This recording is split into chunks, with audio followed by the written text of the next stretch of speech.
කැබිති කොල්ලෑව ගලෙන් මිදුණාව කලාපයට අයත් ඥානිස්සර මූලික පිරිවන මා අකුරුගොඩ දේවානන්ද ස්වාමීන් වහන්සේ. සාහිත්‍ය උදානය වෙනුවෙන් අප පිරිවන නියෝජනය කරමින් කෙසෙල් ගසේ අත්කම් නිර්මාණ හසුරු කුසලතා විෂයට අදාළව කෙටි වීඩියෝවක් නිර්මාණය කිරීමටයි අප මෙතැන් සිට සූදානම් වෙන්නේ. කෙසෙල් ගස ලංකාවේ බොහෝ අය ජනප්‍රිය ආහාරයක්.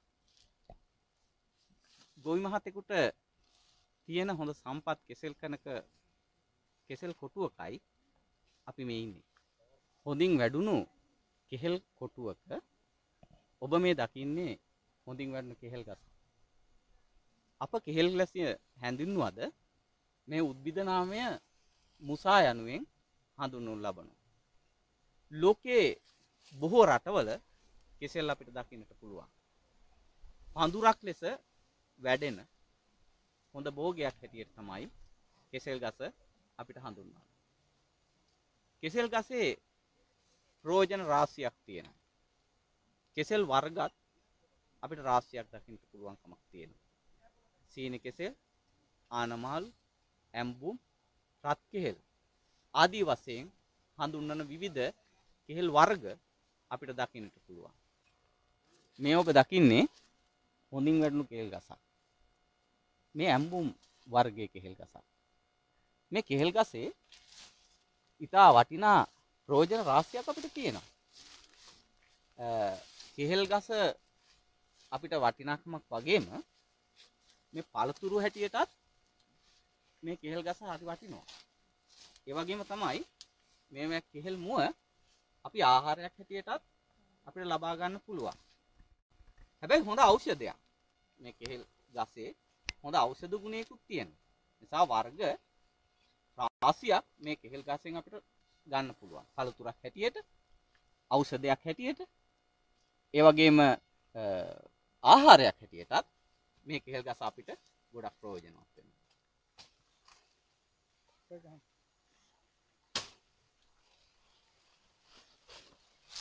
අපිට මේ කෙහෙල් ගස සංස්කෘතික වශයෙන් උත් විශාල වැදගත්කමක් තියෙනවා. විවිධ ජාතීන් අතර බොහොම ජනප්‍රියයි. ආගමික හා සංස්කෘතික හැටියට. හින්දු භක්තිකයන්ගේ විවාහ මංගල්‍යයත් ඒ වගේම විවිධ පුද පූජා සඳහා මේ කෙසෙල් ගස පූජනීය කොට සැලකෙනවා. සිංහල ජාතිය සහ අනිකුත් ප්‍රජාවට යාතු කර්ම සහ ශාන්ති කර්ම සඳහා මේ කෙසෙල් ගස පාවිච්චි කරන්න පුළුවන්කමක් තියෙනවා. ඒ අය භාවිතාවට ගන්නවා. ඒ වගේම විවිධ සංස්කෘතික කලා කටයුතු සඳහා මේ කෙහෙල් ගස පාවිච්චි කරනවා. විශේෂයෙන්ම ආගමික වශයෙන් පිරිත් මණ්ඩපයක සීමත් ඒ වගේම විවිධ නිර්මාණ කටයුතු සඳහා මේ කෙසෙල් ගස අපිට පාවිච්චි කරන්න පුළුවන් භාවිතා කරන්න පුළුවන්කමක් තියෙනවා. නුදුරනේ අපේ මේ පොඩි හාමුදුරුවෝට දැනගන්න කැමැත්තක් තියෙනවා. මේ කෙහෙල් ඉවත් කපලා ඉවත් කරන කෙහෙල් ගහෙන් තවත් ප්‍රයෝජන ගන්න තිබෙනවා. ලොකු ප්‍රයෝජන රාශියක් තියෙනවා. අපිට මේ කෙහෙල් පතුරු වලින් හොඳ නිර්මාණ අපිට කරන්න පුළුවන්. අපේ විෂයක් තියෙනවා හසුරු කුසලතා නිර්මාණ කියලා. ඒ විෂයටත් අදාළයි මේ කටයුත්ත. ඒ වගේම තමයි මේ කෙහෙල් කඳෙන් ලබා ගන්නා වූ කෙහෙල් පොතු වලින් අපිට විවිධ නිර්මාණ කරන්න පුළුවන්. පොඩි හන්ලා කැමතිද මේ නිර්මාණ වලට අපිට එකක් දෙකක් නිර්මාණ කරනවා බලන්න? අපි එහෙමනම් මේ නිර්මාණ මේ වෙලාවේදී මේ කෙහෙල් ගසෙන් මොනවද කරන නිර්මාණ කියලා අපි මෙතන සිට ඔබට කියා දෙන්න සූදානම්. අපි දැන් බලමු කෙසෙල් කෙඳි ආශ්‍රිතව නිර්මාණයක් සිදු කරන්නේ කොහොමද කියලා. ඒ සඳහා අපි තෝරාගත්තේ ජනාධිපති සම්මානලාභී ආර්.එම්. පద్මාවති මැතිණිය. අපිට කියන්න පුළුවන්ද ඔබතුමියට මේ පුංචි හාමුදුරන් වහන්සේලාට කියලා දෙන්න පුළුවන්ද බොහොම පහසුවෙන් මේ කෙහෙල් කෙඳි පාවිච්චි කරලා ඔහුන්ට හදා ගන්න පුළුවන් භාණ්ඩ කීපයක් අපිට කියලා දෙන්න පුළුවන්ද? ඔව් අවසරයි හාමුදුරනේ. ගොඩක් නිර්මාණ කරන්න පුළුවනි. කෙඳි ආශ්‍රිතව මල් පූජා කරන්න මල් වට්ටියක් හදන්න පුළුවනි. දූවිලි පිස්න, ෆයිල් කවර, අත් බෑග් ඒ ආදි වශයෙන් විවිධ නිර්මාණ කරන්න පුළුවනි. අපිට දැන් කෙහෙල් කෙඳි වලින් අපි දැනගත්ත පොඩි හාමුදුරුවෝ කෙහෙල් කෙඳි වලින් ෆයිල් කවරයක් අපිට හදා ගන්න පුළුවන්. ඒ වගේම පිස්නාවක් හදා ගන්න පුළුවන්. බුදු පිළිමයකට පැන් තියන්න ඒ පසුබිමක් හදා ගන්න පුළුවන්. මල් පෝච්චියක් හදා ගන්න පුළුවන් අපේ පන්ති කාමරේට.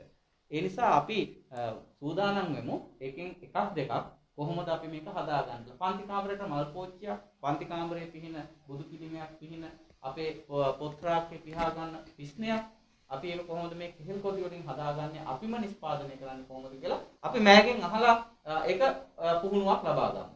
කොහොමද කරන්නේ කියලා. අපිට කියලා දෙන්නකෝ.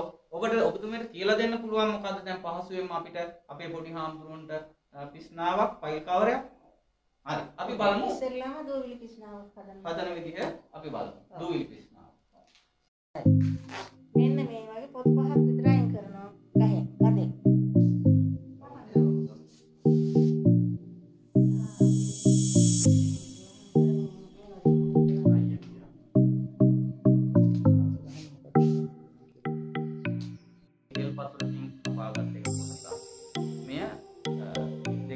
පලා ගැනීමක් ලැබුවා. මේක කොටසක් අපිට පොඩි හාමුදුරුව පාපිස්සක් සඳහා මේ ප්‍රයෝජනෙට ගන්න පුළුවන්.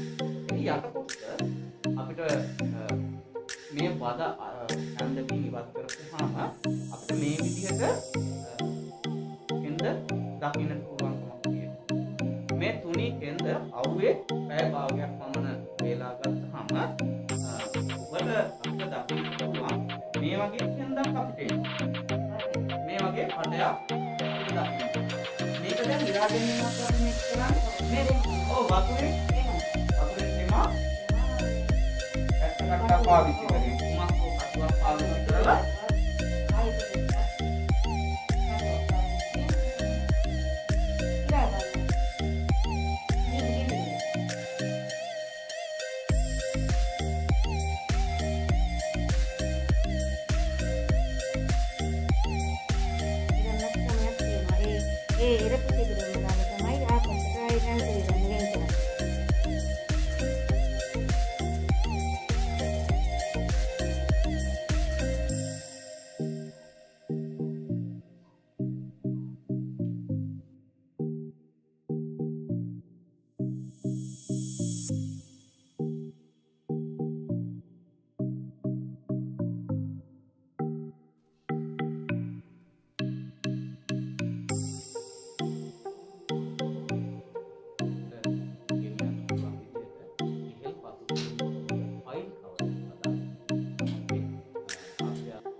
ලස්සන පුන් කලසක් වගේ හොඳ ලස්සන මල් පෝච්චියක් පන්ති කාමරයකට සකස් කරගන්න හොඳයි.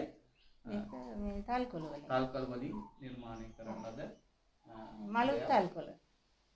ඒ වගේ අනිකුත් දේශීය නිෂ්පාදනද අපිට පාවිච්චි කරන්න පුළුවන්. අපි අද මේ වීඩියෝවෙන් බලාපොරොත්තු වුණේ දේශීය නිෂ්පාදනයකට මුල් තැන දෙමින් කෙසෙල් ගසෙන් අපිට ලබාගත ඇති ප්‍රයෝජන කෙටියෙන් හඳුන්වා දීමත් ඒ වගේම ප්ලාස්ටික් පොලිතින් ඉවත් වෙලා අපේ දේ රැකගෙන අපේ විදිහට ජීවත් වෙන්නට කොහොමද කියන පණිවිඩය ලෝකයට ප්‍රදර්ශනය කරන්නයි අපි මේ වීඩියෝවේ බලාපොරොත්තු වෙන්නේ. අපිත් එක්ක එකතු වෙලා සිටි සියලුම දෙනාට කොහොමත් පිළිගන්නවා.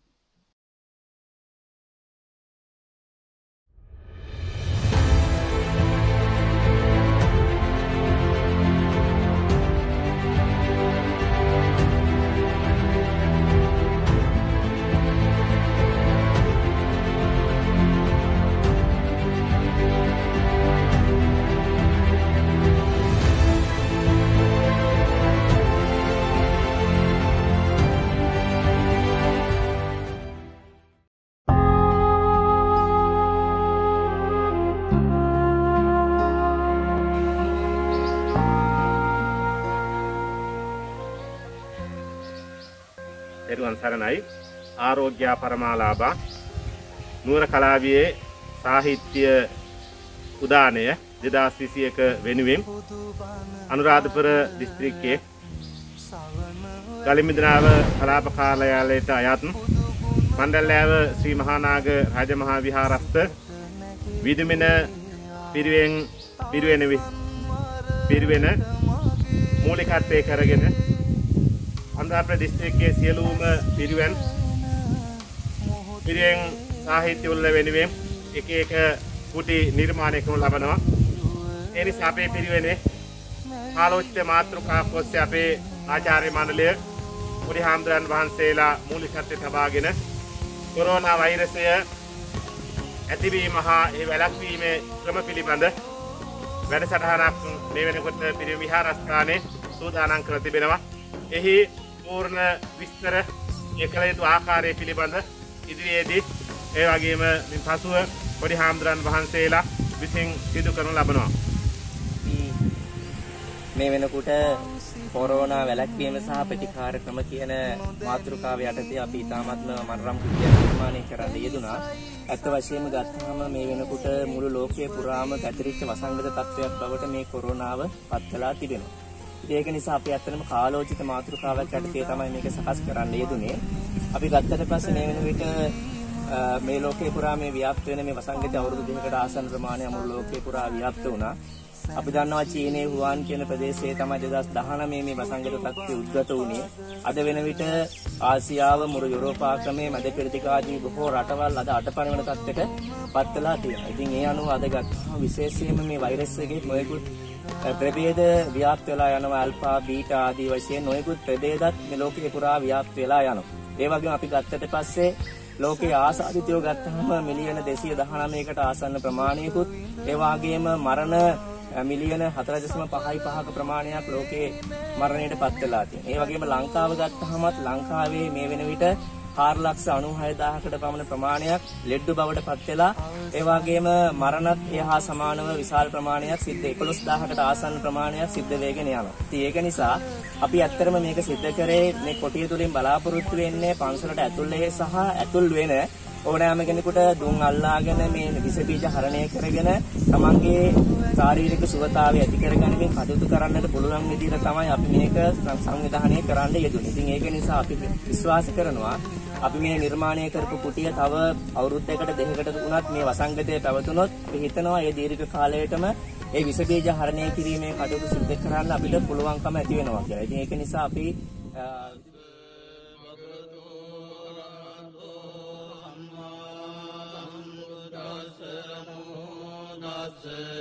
භගවතෝ රහතෝ සම්මා සම්බුද්දස්ස නමෝ තස්ස භගවතෝ රහතෝ සම්මා සම්බුද්දස්ස ඥානීද භූතානි සමාගතානි බුම්මානි වායානි වයන්තලික්ඛේ සබ්බේව භූතා සුමනා භවන්තු අතෝ විසක්ඛච්ච සුනන්තු වාදිතං තස්මායි භූතානි සාමේත සබ්බේ මෙත්තං කරෝත මානුසියා පජාය දිවාචරත්තෝ චරන්තේ බලින් තස්මා ඊළඟට අපි සකස් කරලා තිබෙන්නේ දුල් ඇල්ලීමට සහ ඒ වගේම ප්‍රතිශක්තිකරණය වැඩි කිරීම සඳහා කැඳ ආදිය සකස් කරගන්න ද්‍රව්‍ය අපි සකස් කරලා තියෙන. මෙතන තියෙන ඇත්තටම මේ කොරෝනාවේ අණුරුවක්.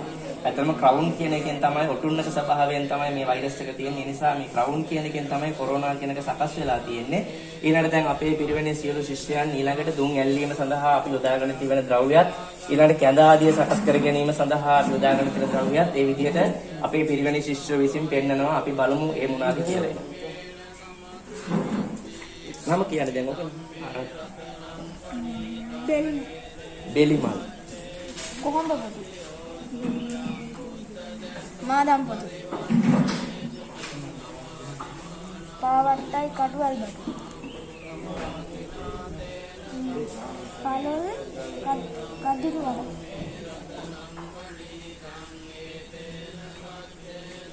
පොල්පල පප්පාඩ. උදුහාර සෝදරය. දෙලි නාලම් බටුකොළ එළුම් කොළ බිලි කොළ කොත්තමල්ලි පාවට්ට ඉරමුසු මේක ශරීරයේ ප්‍රතිශක්තිකරණය වැඩි කරගන්න අපි විසින් කරපු නිර්මාණයක් කැඳ වර්ග කිහිපයක් හදලා තියෙනවා. මෙතන තියෙනවා අපි බත් යොදාගෙන බත් කැඳ එකක් හදලා තියෙනවා. ඒ වගේම මෙතන ලුණු කැඳ එකක් හදලා තියෙනවා. ඒ වගේම බෙලිමල් යොදාගෙන අපි මෙතන බෙලිමල් ආශ්‍රයෙන් එකක් හදලා තියෙනවා ඒ කැඳ වර්ගයක්. එතකොට මෙතන මේ එළවලු වර්ග පහක් තියෙනවා. මෙතන තියෙනවා ගෝවා, බීට්, ඊට පස්සේ කැරට්, ලෝකෝල්, ඊට පස්සේ රක්ටක්කා. ඒ කියන පස් එළවලු වර්ග භාවිතා කරගෙන තමයි අපි මෙතන මේ සුප් එකක් හදලා තියෙනවා. ඊට පස්සේ මෙතන ගොටු කළ භාවිතා කරගෙන අපි වෙනම කැඳ එකක් හදලා තියෙනවා. මෙතන තියෙනවා හාතාවාරිය යොදාගෙන අපි කැඳ වර්ගයක් හදලා. ඒ වගේම මෙතන අපි දෙහියුස යොදාගෙන ඒ වර්ගීම් වර්ගයක් සකස් කරලා තියෙනවා. ප්‍රතිශක්තිකරණය ශරීරයේ ප්‍රතිශක්තිකරණය වැඩි කර ගැනීම සඳහා. අරහතෝ සම්මා සම්බුද්දස්ස නමෝ තස්ස භගවතෝ අරහතෝ සම්මා සම්බුද්දස්ස නමෝ තස්ස භගවතෝ අරහතෝ සම්මා සම්බුද්දස්ස ඉතිපිසෝ භගවාරහං සම්මා සම්බුද්ධෝ විද්‍යාචරණ සම්පන්නෝ සුඛතෝ ලෝකවිදු අනුත්තරෝ පුරිස ධම්මසාරති සත්තා දේව මනුස්සානම් බුද්ධෝ භගවාති ස්වාකාතෝ භගවතා ධම්මෝ සම්දිට්ඨිකෝ අකාලිකෝ ඒහි පස් නිර්මාණය කරන්න තිබෙන කොටිය දුම් ඇල්ලීම සඳහා අපි යොදාගෙන තිබෙන්නේ කොළ වර්ග. ඒකෙන් දෙහි කොළ දුම් ඇල්ලීම සඳහා යොදා ගන්නවා. ඒ වගේම කොහොඹ කොළ අපි දුම් ඇල්ලීම සඳහා යොදා ගන්නවා. කුමාල ඇල්ලීම සඳහා ඊළඟට යකිනාරම් කොළ සූදානම් කරලා තිබෙනවා. ඊළඟට කොහොඹ කොළ සූදානම් කරලා තිබෙනවා දුම් ඇල්ලීම සඳහා විස බීජ හරණය සඳහා. ඊළඟට මේ පාවට්ටා කොළ බෙලි කොළ පාවට්ටා කොළ බෙලි කොළ ආදී ද සූදානම් කරලා තිබෙනවා මේ විස බීජ හරණය කිරීම සඳහා. ඒ කොටසෙන් තමයි අපි විස බීජ හරණය කිරීම සඳහා සූදානම් කරලා තිබෙනවා. අපි විසින් සූදානම් කරන්න දුන මේ දුම් ඇල්ලීමේ කුටිය මේක ඕනම කෙනෙකුට සම්බන්ධ වෙලා කියන්න පුළුවන් විස බීජ හරණය කිරීම සඳහායි මේ බෙහෙත් කොළ දාලා මුලින් කියන ලද බෙහෙත් කොළ දාලා අපි සූදානම් කරලා තියෙන්නේ. ඒ නිසා මේ ප්‍රතිශක්තිකරණය වැඩි කර ගැනීම අරමුණු පෙරදරි කරගෙන මේ කුටියෙන් අපි නිර්මාණය කරලා තිබෙන්නේ. ඒක ඕනම කෙනෙකුට සහභාගී වෙන්න පුළුවන්.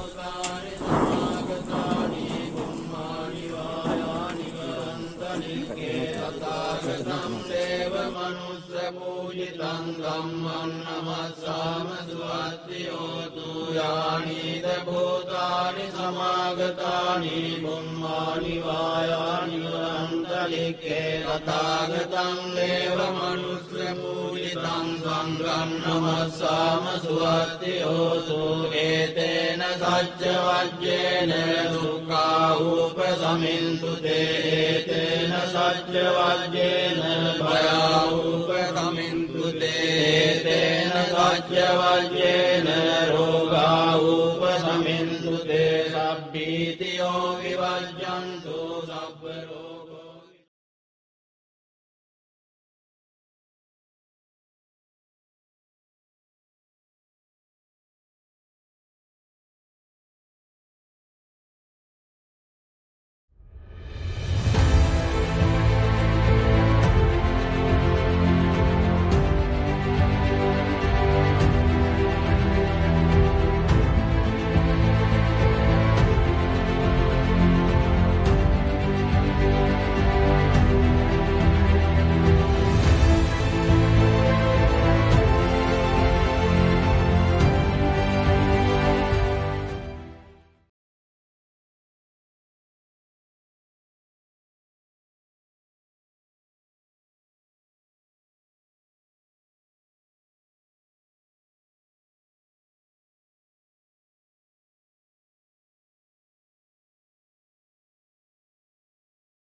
සියලු දෙනාටම ආයුබෝවන්.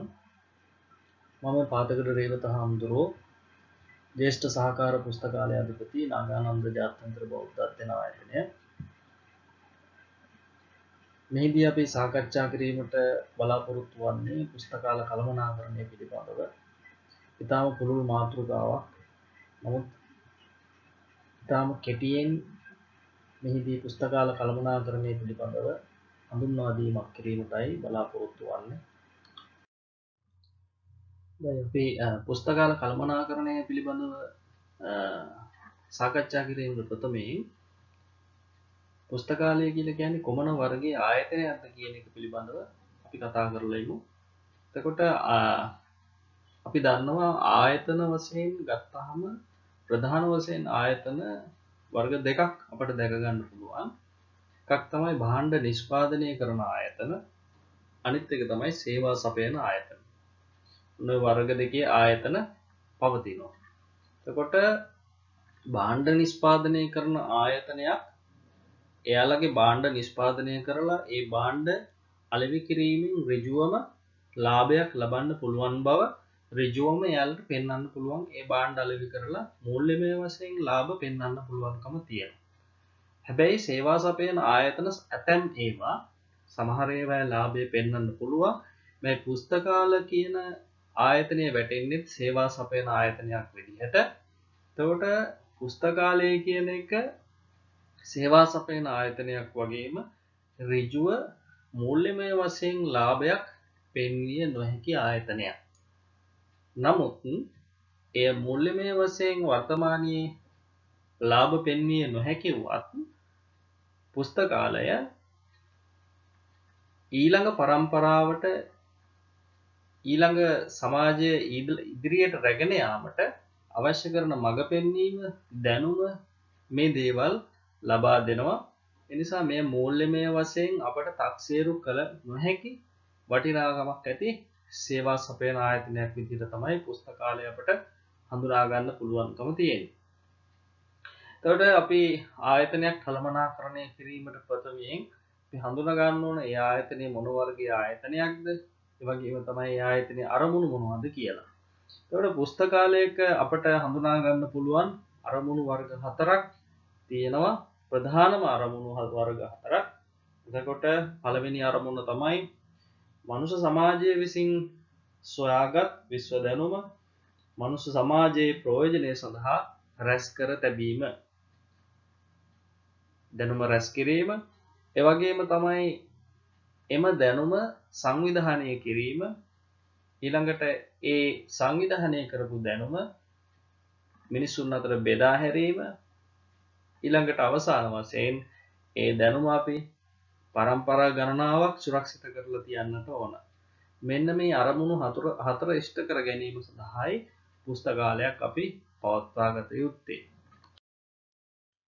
එතකොට ඉහතින් සඳහන් කළ ඒ අරමුණු ඉෂ්ට කර ගැනීම සඳහා පුස්තකාලයක් ක්‍රියාත්මක කළ යුතු කාර්යයන් මොනවද කියලා අපි බලන්න ඕන.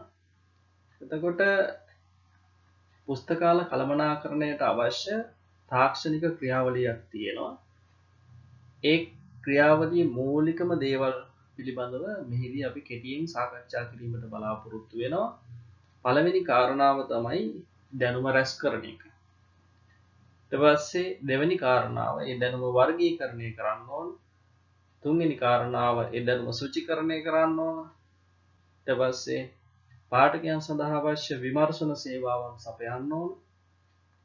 අවසාන වශයෙන් පාඨක සේවා සහ බැහැරදීම් සේවා පවත්වාගෙන යන්න ඕන පුස්තකාලයක් විසින්. ඉතින් සඳහන් කරපු කාරණා අපි එකින් එක සාකච්ඡා කරලා බලමු. එතකොට මොකද්ද මේ දැනුම රැස් කිරීම කියලා කියන්නේ? මේ පුස්තකාලයේ තුල භාවිතා වන වචනය තමයි ප්‍රතිග්‍රහණය කියන එක. එතකොට මේ ප්‍රතිග්‍රහණය කිරීමට නැත්නම් දැනුම රැස් කිරීමට ප්‍රථමයෙන් අපි කාරණා ගණනාවක් පිළිබඳව සැලකිලිමත් වෙන්නට ඕන. පළවෙනි කාරණාව තමයි අපි අපේ පුස්තකාලයේ කුමන වර්ගයේ පුස්තකාලයක්ද කියලා අපි හඳුනාගෙන ඉන්නට ඕන. අපි දන්නවා විවිධ වර්ගයේ පුස්තකාල තියෙනවා. ළමා පුස්තකාල තියෙනවා, මහජන පුස්තකාල තියෙනවා. ළඟට විශ්වවිද්‍යාල පුස්තකාල, විශේෂ පුස්තකාල ආදී වශයෙන් පුස්තකාල වර්ග ගණනාවක් තියෙනවා. එතකොට අපි මේ පුස්තකාල වර්ගයට අදාළව මූලාශ්‍ර තෝරා ගන්නවා. ළමා පුස්තකාලයකට අවශ්‍ය මූලාශ්‍ර අපි විශ්වවිද්‍යාල පුස්තකාලයකට ප්‍රතිග්‍රහණය කරලා වැඩක් නැහැ. ඒ මාරු කරගන්න හොඳ නැහැ. ඒ නිසා පුස්තකාල වර්ගයේ පිළිබඳව අපි ප්‍රධාන වශයෙන් සැලකිලිමත් වෙන්න ඕන. ඊළඟට අපිට සිටින පාඨක පිරිස පිළිබඳව අපි හොඳ අවබෝධයක් තියෙන්න ඕන. පුස්තකාලාධිපති වශයෙන්, පුස්තකාලය වශයෙන්, ඒ කාර්ය මණ්ඩලය වශයෙන් ඒ පාඨක පිරිස පිළිබඳව අවබෝධයෙන් යුක්තව ඕන ප්‍රතිග්‍රහණය කරගෙන යන්න. ඊළඟට අපි දන්නවා අපි වගේ රටවල් වල විශේෂයෙන්ම පුස්තකාල සඳහා ආයෝජනය කරන මුදල් ප්‍රතිපාදන ඊතරම් විශාල මුදල් ප්‍රතිපාදන ප්‍රමාණයක් අප වෙනුවෙන් වෙන් වෙන්නේ නැහැ. පුස්තකාල සඳහා වෙන් වෙන්නේ නැහැ. ඉතින් අපි දැනගන්න ඕන අපට ලැබෙන මේ මුදල හොඳට කළමනාකරණය කරගන්න, ඵලදායීව කළමනාකරණය කරගන්න, වටිනාම මූලාශ්‍ර සඳහා මේ මුදල් ප්‍රතිපාදනය යොදවන්න අපි කටයුතු කරන්නට ඕන. ඊළඟට ඉඩකඩ පිළිබඳව ප්‍රශ්නයක් තියෙනවා. අපි පුස්තකාලයේ ඉඩකඩ පිළිබඳවත් මනා අවබෝධයෙන් යුක්තව කටයුතු කරන්නට ඕන. විශේෂයෙන් අපට පුළුවන් නම් දැන් බොහෝ දුරට දැන් තියෙන්නේ e-resources වලට යන්න පුළුවන් නම් ඉඩකඩ පිළිබඳ ප්‍රශ්නය අපිට මතුවෙන්නේ නැහැ. ඒ සඳහා අපිට ශිල්පීය ඥානය අවශ්‍ය වෙනවා. සෑම විටම මේ විශේෂ ශාස්ත්‍රය පිළිබඳ හොඳ මනා අවබෝධයෙන් යුක්තව කටයුතු කරන්න ඕන මේ දැනුම රැස් කිරීම කියන කාරණේදී. එසේ රැස් කරපු දැනුම අපි පුස්තකාලයක් විදිහට වර්ගීකරණය කරන්න ඕන. මොකද රැස් කරන දැනුම අපි වර්ගීකරණය නොකළොත් අපට ඒ දැනුමට ප්‍රවේශ වීම, ඒ මූලාශ්‍ර වලට ප්‍රවේශ වීම අපහසු වෙනවා. ඒ නිසා මේ දැනුම වර්ගීකරණය කරන්න. මූලිකම සංකල්පය මොකක්ද වර්ගීකරණය කිරීමේ? සමාන ලක්ෂණ, කෙටියෙන්ම කියනවා නම් සමාන ලක්ෂණ ඇති දෑ එකතු කිරීමත්, අසමාන ලක්ෂණ ඇති දෑ වෙන් කිරීමත් කියන එක තමයි මේ වර්ගීකරණයෙන් සිද්ධ වෙන්නේ. එතකොට වර්ගීකරණය කියන එක අපිට කොටස් දෙකකට ප්‍රධාන වශයෙන් බෙදන්න පුළුවන්. දැනුම වර්ගීකරණය සහ පුස්තකාල වර්ගීකරණය, හෙවත් ග්‍රන්ථ වර්ගීකරණය වශයෙන්. එතකොට පුස්තකාලයේ තුල භාවිත වෙන ක්‍රමය තමයි ග්‍රන්ථ වර්ගීකරණය, එහෙම නැත්නම් පුස්තකාල වර්ගීකරණය.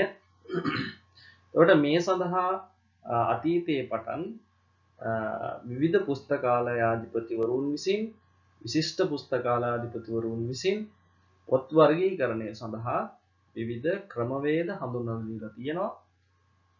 ප්‍රධානම වර්ගීකරණ ක්‍රමයක් තමයි ඩිවි දශම වර්ගීකරණය.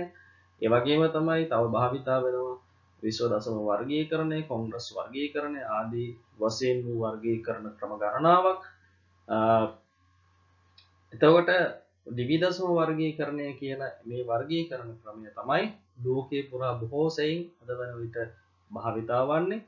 මේ වර්ගීකරණ ක්‍රමය ලංකාව තුලත් බොහෝ විට භාවිතා වෙනවා ඩිවි දශම වර්ගීකරණ ක්‍රමය. මේකේ වර්ගාංක සපයලා දීලා තියෙනවා 0.0 සිට 999 දක්වා අංක වලින් මේ ලෝකයේ පවතින සෑම විෂයකටම අදාළව වර්ගාංකයක් සපයලා දීලා තියෙනවා මෙන්න මේ අංක පරාසය තුල.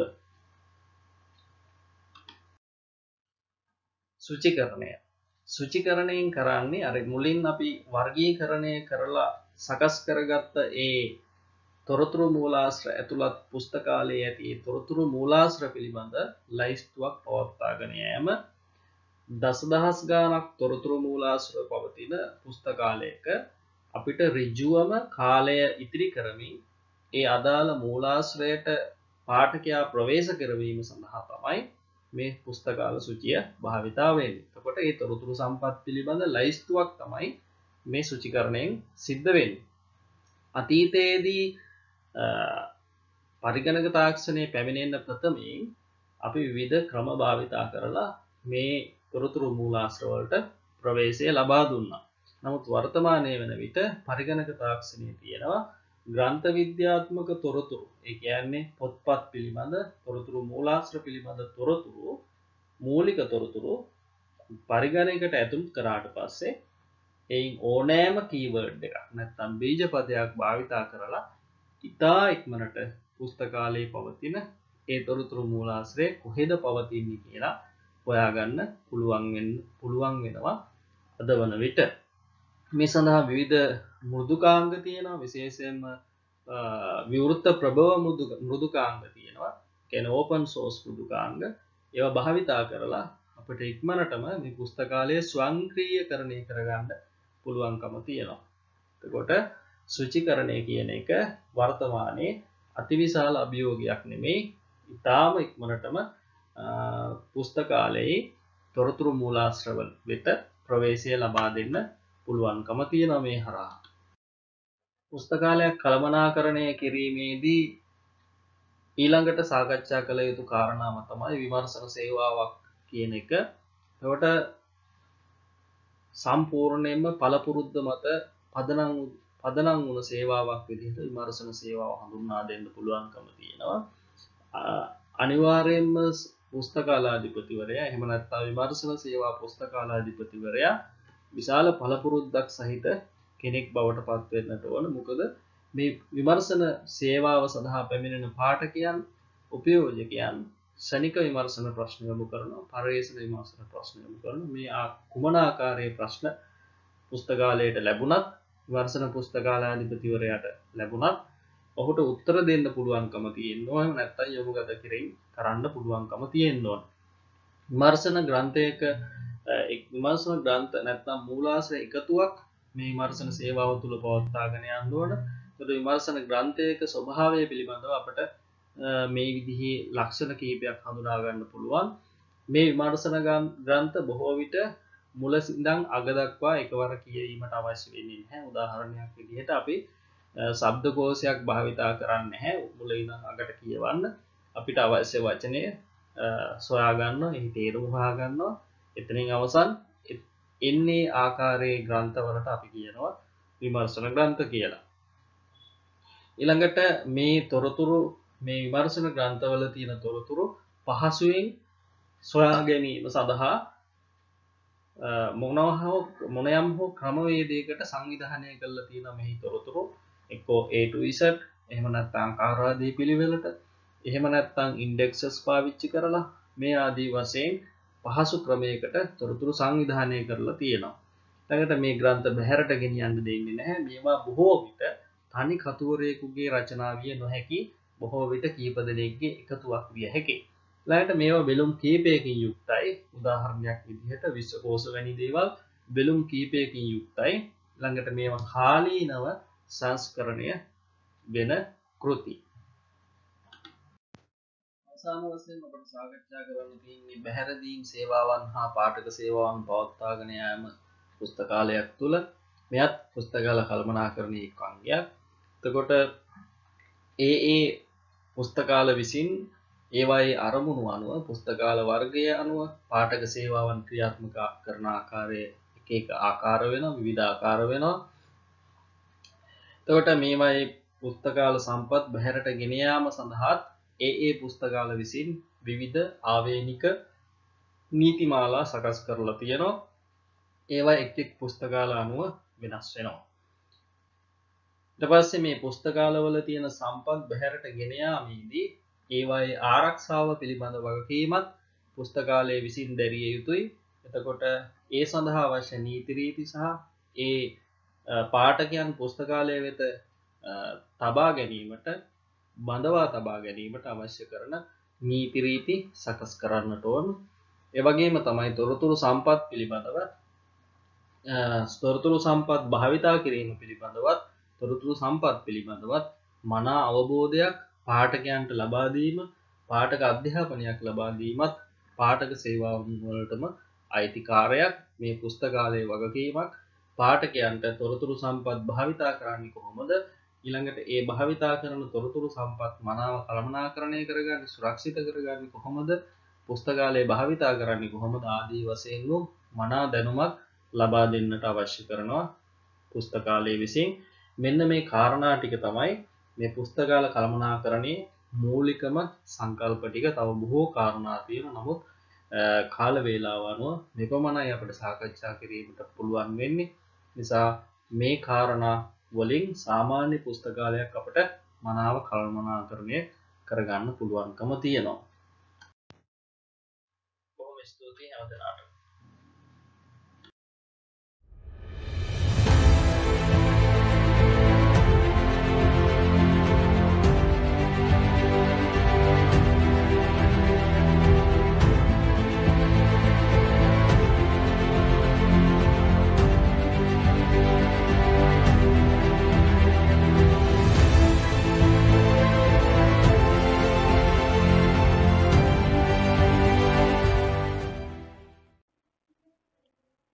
පෙරුවන් සරණයි හැම දිනාටම. නුවර කලාවිය සාහිත්‍ය උදානය 2021 මාර්ගගත සාහිත්‍ය කලා මහෝත්සවය සඳහා වැඩම කොට වදාළ ජාතික පිරිවෙන් උපදේශක නායක ස්වාමීන්ද්‍රයාණන් වහන්සේ, පිරිවෙන් අධ්‍යාපන අධ්‍යක්ෂක ජෙනරාල් නායක ස්වාමීන්ද්‍රයන් වහන්සේ ඇතුළු කොටගත් ගරු කටයුතු මහා සංඝරුවනින් අවසරයි. සම්භාවනීය අමුත්තනි, මා බලාපොරොත්තු වෙනවා මේ සාහිත්‍ය උත්සවයේදී පාලි භාෂාවේ ප්‍රාරම්භය හා සාහිත්‍ය විකාශනය වුණ අයුරු පිළිබඳ කෙටියෙන් ඔබට කරුණු ටිකක් පැහැදිලි කරන්නට. පාලි භාෂාවේ ආරම්භය හා විකාශනය පිළිබඳ සාකච්ඡා කරනකොට සම්බුද්ධ භාෂණය අන්තර්ගත භාෂාව ලෙස පාලි භාෂාව හඳුන්වනු ලබනවා. එකී භාෂාව ලෝක පූජිත භාෂාවක් හැටියට ලෝකයා පිළිගන්නා භාෂාවක්. පාලි භාෂාව ක්‍රිස්තු පූර්ව 3 වන සියවසේ ආරම්භ වුණා යන්න විද්වතුන්ගේ අදහස. පාලි භාෂාවත් වෙන්නේ ඉන්දු ආර්ය භාෂා පවුලට භාෂා පවුල් වර්ගීකරණය කිරීමේදී යුග 3කට වර්ග කරලා තිබෙනවා. ඔබට පේනවා මේ සිතියමක් මම මේකේ සටහන් කරලා තියෙනවා. මේ තමයි ඉන්දු ආර්ය භාෂාවන් නිර්මාණය වෙද්දී ඉන්දු ආර්යයන් සංක්‍රමණය වෙච්ච ස්වභාවය පිළිබඳවයි මේ සටහන් වෙලා තියෙන මේ රතු පාටින්.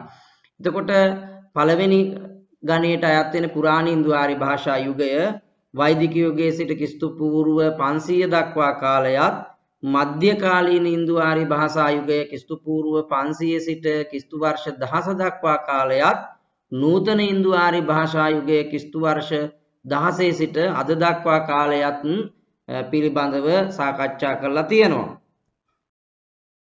භාෂා වර්ගීකරණයේදී පාලි භාෂාව අයත් වන්නේ මධ්‍යකාලීන ඉන්දු ආර්ය භාෂා යුගයට. ඒ නිසා පාලිය සංස්කෘත භාෂාවෙන් ප්‍රභවය වුණා කියලා තමයි සමහර විද්වතුන්ගේ අදහස. එසේම තවත් පිරිසක් අදහස් කරනවා පාලිය වෛදික යුගයේ ප්‍රභවය වූ භාෂාවක් ලෙස. නමුත් බහුතර විද්වතුන්ගේ අදහස වන්නේ පාලි භාෂාව සංස්කෘත භාෂාවෙන් ප්‍රභවය වූවක් යන්නයි. එහෙත් සමහර කරුණු අධ්‍යයනය කිරීමේදී පාලි භාෂාව සංස්කෘත භාෂාවට වඩා පැරණි යන්න බව සනාථ කරන්න ස්ථානත් අපට දකින්න පුළුවන්. පුරාණ ඉන්දු ආර්ය භාෂා පවුලට අයත් වන භාෂාවන් ලෙස වෛදික භාෂා හා අවේෂ්ඨා භාෂා දක්වන්නට පුළුවන්. වෛදික භාෂා කියලා කියන්නේ සංස්කෘත භාෂාවේ මූල භාෂාව. වේද ගීතිකා ලියවිලා තියෙන්නේ වෛදික භාෂාවෙන්. පාලි භාෂාවේද වෛදික ලක්ෂණ දකින්නට පුළුවන්. දැන් උදාහරණයක් ලෙස පාලියෙන් අඹ කියන શબ્දයට අඹ යන පදයේ භාවිතා කරලා තියෙනවා. සංස්කෘතයෙන් ඒ සඳහා භාවිතා කරන්නේ ආම්‍ර කියලා. එහෙත් වෛදික භාෂාවේ දැක්වෙන්නේ ආම්‍ර ලෙසයි. මේදී පාලි හා අඹ යන පදයට වෛදික ආම්‍ර යන පදයට සමාන බව අපිට මනාව පැහැදිලි වෙනවා. තවත් කරුණක් පැහැදිලි කළොත් සංස්කෘත භාෂාවේ මූර්ධ ජලකාරය අපිට දකින්න නැහැ. නමුත් වෛදික භාෂාවේ මූර්ධ ජලකාරය දකින්නට ලැබෙන. පාලි භාෂාවෙත් එහෙම දකින්න ලැබෙන. දැන් ඍග්වේද ගීතිකා රචනා කිරීමේදී අපිට හම්බ වෙනවා අග්නිමීලේ, ඊලේග්නි මග්නිමීලේ, පුරෝහිත මීලේ ආදී පාඨ නිදසුන් හැටියට දක්වන්නට පුළුවන්. ඒකට මධ්‍යකාලීන ඉන්දු ආර්ය භාෂා පවුලට අයත් කියන පාලි භාෂාවෙන් මේ කියන මූර්ධ ජලකාරය අපට දකින්න තියෙන. ඒ අනුව අපි සාකච්ඡා කළොත් අපි සකල්පනා කළොත් ඉන්දු ආර්ය භාෂාවේ මූලික කාලය නැත්නම් පුරාණ ඉන්දු ආර්ය භාෂා පවුලට පාලි භාෂාව නෑදෑකම් කියන බව සම්බන්ධතා තියෙන බව පැහැදිලි කර ගන්නට පුළුවන්. පාලි යන ශබ්දය භාවිතා කරලා තියෙන අයුරු අපිට මෙහිදී විමසා බලන්න ඕන. පාලි යන ශබ්දය භාවිතා කරලා තියෙන්නේ පළවෙනියෙන්ම මූල ත්‍රිපිටකයේදී බුද්ධ වචනේ හැඳින්වන්නට. එතකොට ත්‍රිපිටකේ වර්ගීකරණය කරනවානේ මූල ත්‍රිපිටකය සහ පශ්චාත්කාලීන ත්‍රිපිටකය කියලා. එතකොට කිස්තු වර්ෂ 4-5 සේවස්වලදී ජීවත් වුණ පාලි භාෂාවට අමිල සේවයක් ඉටු කරපු අපේ අටුවාචාර්ය බුද්ධඝෝෂපාදයන් වහන්සේ විසුද්ධි මාර්ගයේදී බුද්ධ වචනේ හඳුන්වන්නට පාලි යන වචනය යොදාගෙන තියෙනවා. එතකොට උන්වහන්සේ පාලි යන වචනයට අර්ථ දීලා තියෙන්නේ පාඨ පාලි පෙළ කියලා විග්‍රහ කරලා තියෙනවා. එසේම බුදුගොස් මාහිමියන් රචනා කරන ලද අනිකුත් කෘති අතර විශේෂයෙන්ම විසුද්ධි මාර්ගයේදීම බොහෝ තැන්වල බුද්ධ වචනේ හඳුන්වන්න පාලි කියන වචනේ යොදාගෙන තියෙනවා. දැන් ඉමානිතාව පාලියන් අට්ඨකථායම් පන යන තැනත් නේව පාලියන් අට්ඨකථායන් ආගතං යන තැනත් පාලිය කියන එක යොදාගෙන තියෙනවා. ඒ වගේම උන්වහන්සේ රචනා කරන ලද සුමංගල විලාසිනී සාමාන්‍ය ඵල සුත්ත වර්ණනාවේදී නේව පාලියන් අට්ඨකථා දිස්සති කියන ස්ථානයේත් පාලි කියන වචනය යොදාගෙන තුන ඒ සටහනම අත්සාරණී අට්ඨකථාවෙත් එසේම දක්වලා තියෙනවා. අභිධර්ම පිටකයේ පුද්ගල පඤ්ඤාති ප්‍රකරණ අට්ඨකථාවේදීත් පාලි ශබ්ද යොදාගෙන තියෙන අයුරු අපිට දකින්න පුළුවන්. පාලි මුත්තකේන පට අට්ඨකථා නයේන කියනත් තියෙනවා. වගේම සමන්තපාදාදිකා වේරජ්‍ය කණ්ඩ වර්ණනාවේදී සේතකාණි අට්ඨීන යන ස්ථානයේ සේතකට්ඨකාතිපි පාඨෝ කියන තැන පාඨෝ කියන වචනය පාලි කියන වචනයට යොදාගෙන තියෙනවා කියලා පැහැදිලි වෙනවා. ඒ වගේම චූල වංශය, මහා වංශය යන කෘතිවලත් බුද්ධ වචනය හඳුන්වන්න පාලි කියන වචනය යොදාගෙන තියෙනවා. ගයිගර් සංස්කරණයේදී සඳහන් කරනවා පාලි මත්ත ඉදානීතන් නත්ති අට්ඨකථා ඉද කියලා. එතකොට එහිදී සාධාරණ කරනවා මෙහි රැගෙන ආවේ පාලිය පමණක් බවත් අට්ඨකථා රැගෙන ආවේ නැති බවත්. එතකොට මෙහිදී පාලි කියන වචනේ යොදාගෙන තියෙන්නේ පෙළ දහම නැත්තම් බුද්ධ වචනේ හැඳින්වීමට බව පැහැදිලි. තවත් තැනකදී පාලි යන පදයේ අභිධර්මයේ හැඳින්වීමට යොදාගෙන ඇති බවත් අපට සාධක හම් වෙනවා. දැන් 14 වන සතවර්ෂයේදී රචනාව සද්ධම්ම සංගායනාවේ තියෙනවා. ඒක හරියටම සටහන් වෙනවා ක්‍රිස්තු වර්ෂ 1890 සද්ධානන්ද සංස්කරණයේ 53 වෙනි පිටුවේ ඒ පිළිබඳ අන්තර්ගත කරලා තියෙනවා. මහා වග්ගපාලියේදී මේ පාලි කියන වචනේ අපට දකින්න පුළුවන්. පෙළ කියන අර්ථය දීමට පාලි කියන වචනේ යොදා තන ඒකෙත් මහා වග්ගපාලිය හම්බ වෙනවා. පාලිබද්ද කියලා වචනයක්.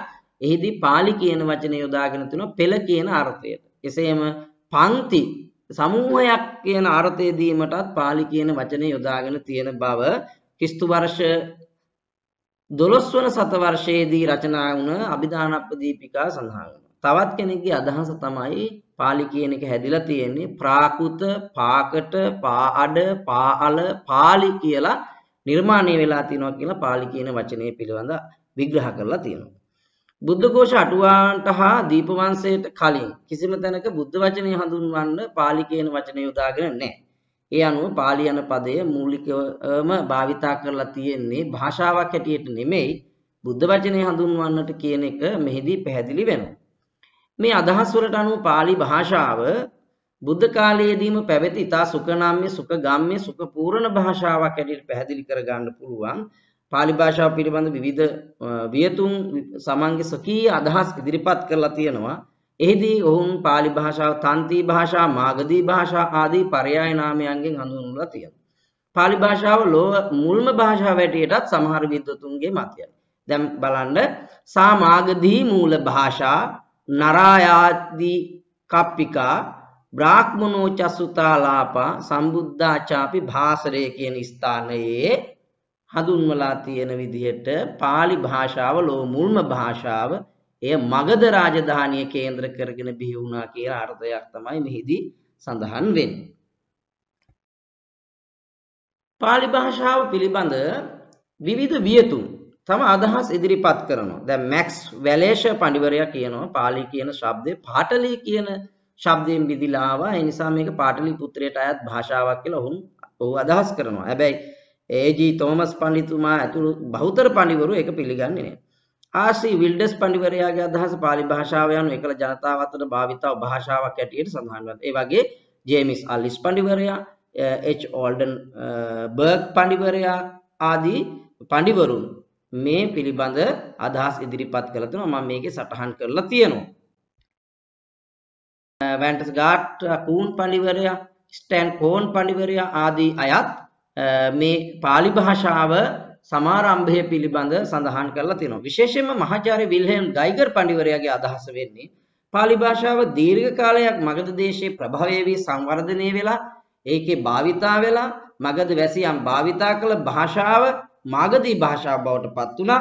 ඒ මාගධී භාෂාව වැඩි කාලයක් බුදුහාමුදුරුවෝ ඇසුරු නිසුරු කරපු ප්‍රදේශයේ හැටියට මගධ ප්‍රදේශය නිසා ඔවුන් භාවිතා කළ භාෂාව Tamanගේ දේශනා මාධ්‍ය ලෙස යොදා ගන්නට ඇති කියලා බොහෝ අය විශ්වාස කරනවා. විශ්වාස කරන්නත් පුළුවන්. මොකද ඒ තරම්ම සුඛනාම්‍ය භාෂාවක් නිසා පාලි භාෂාව.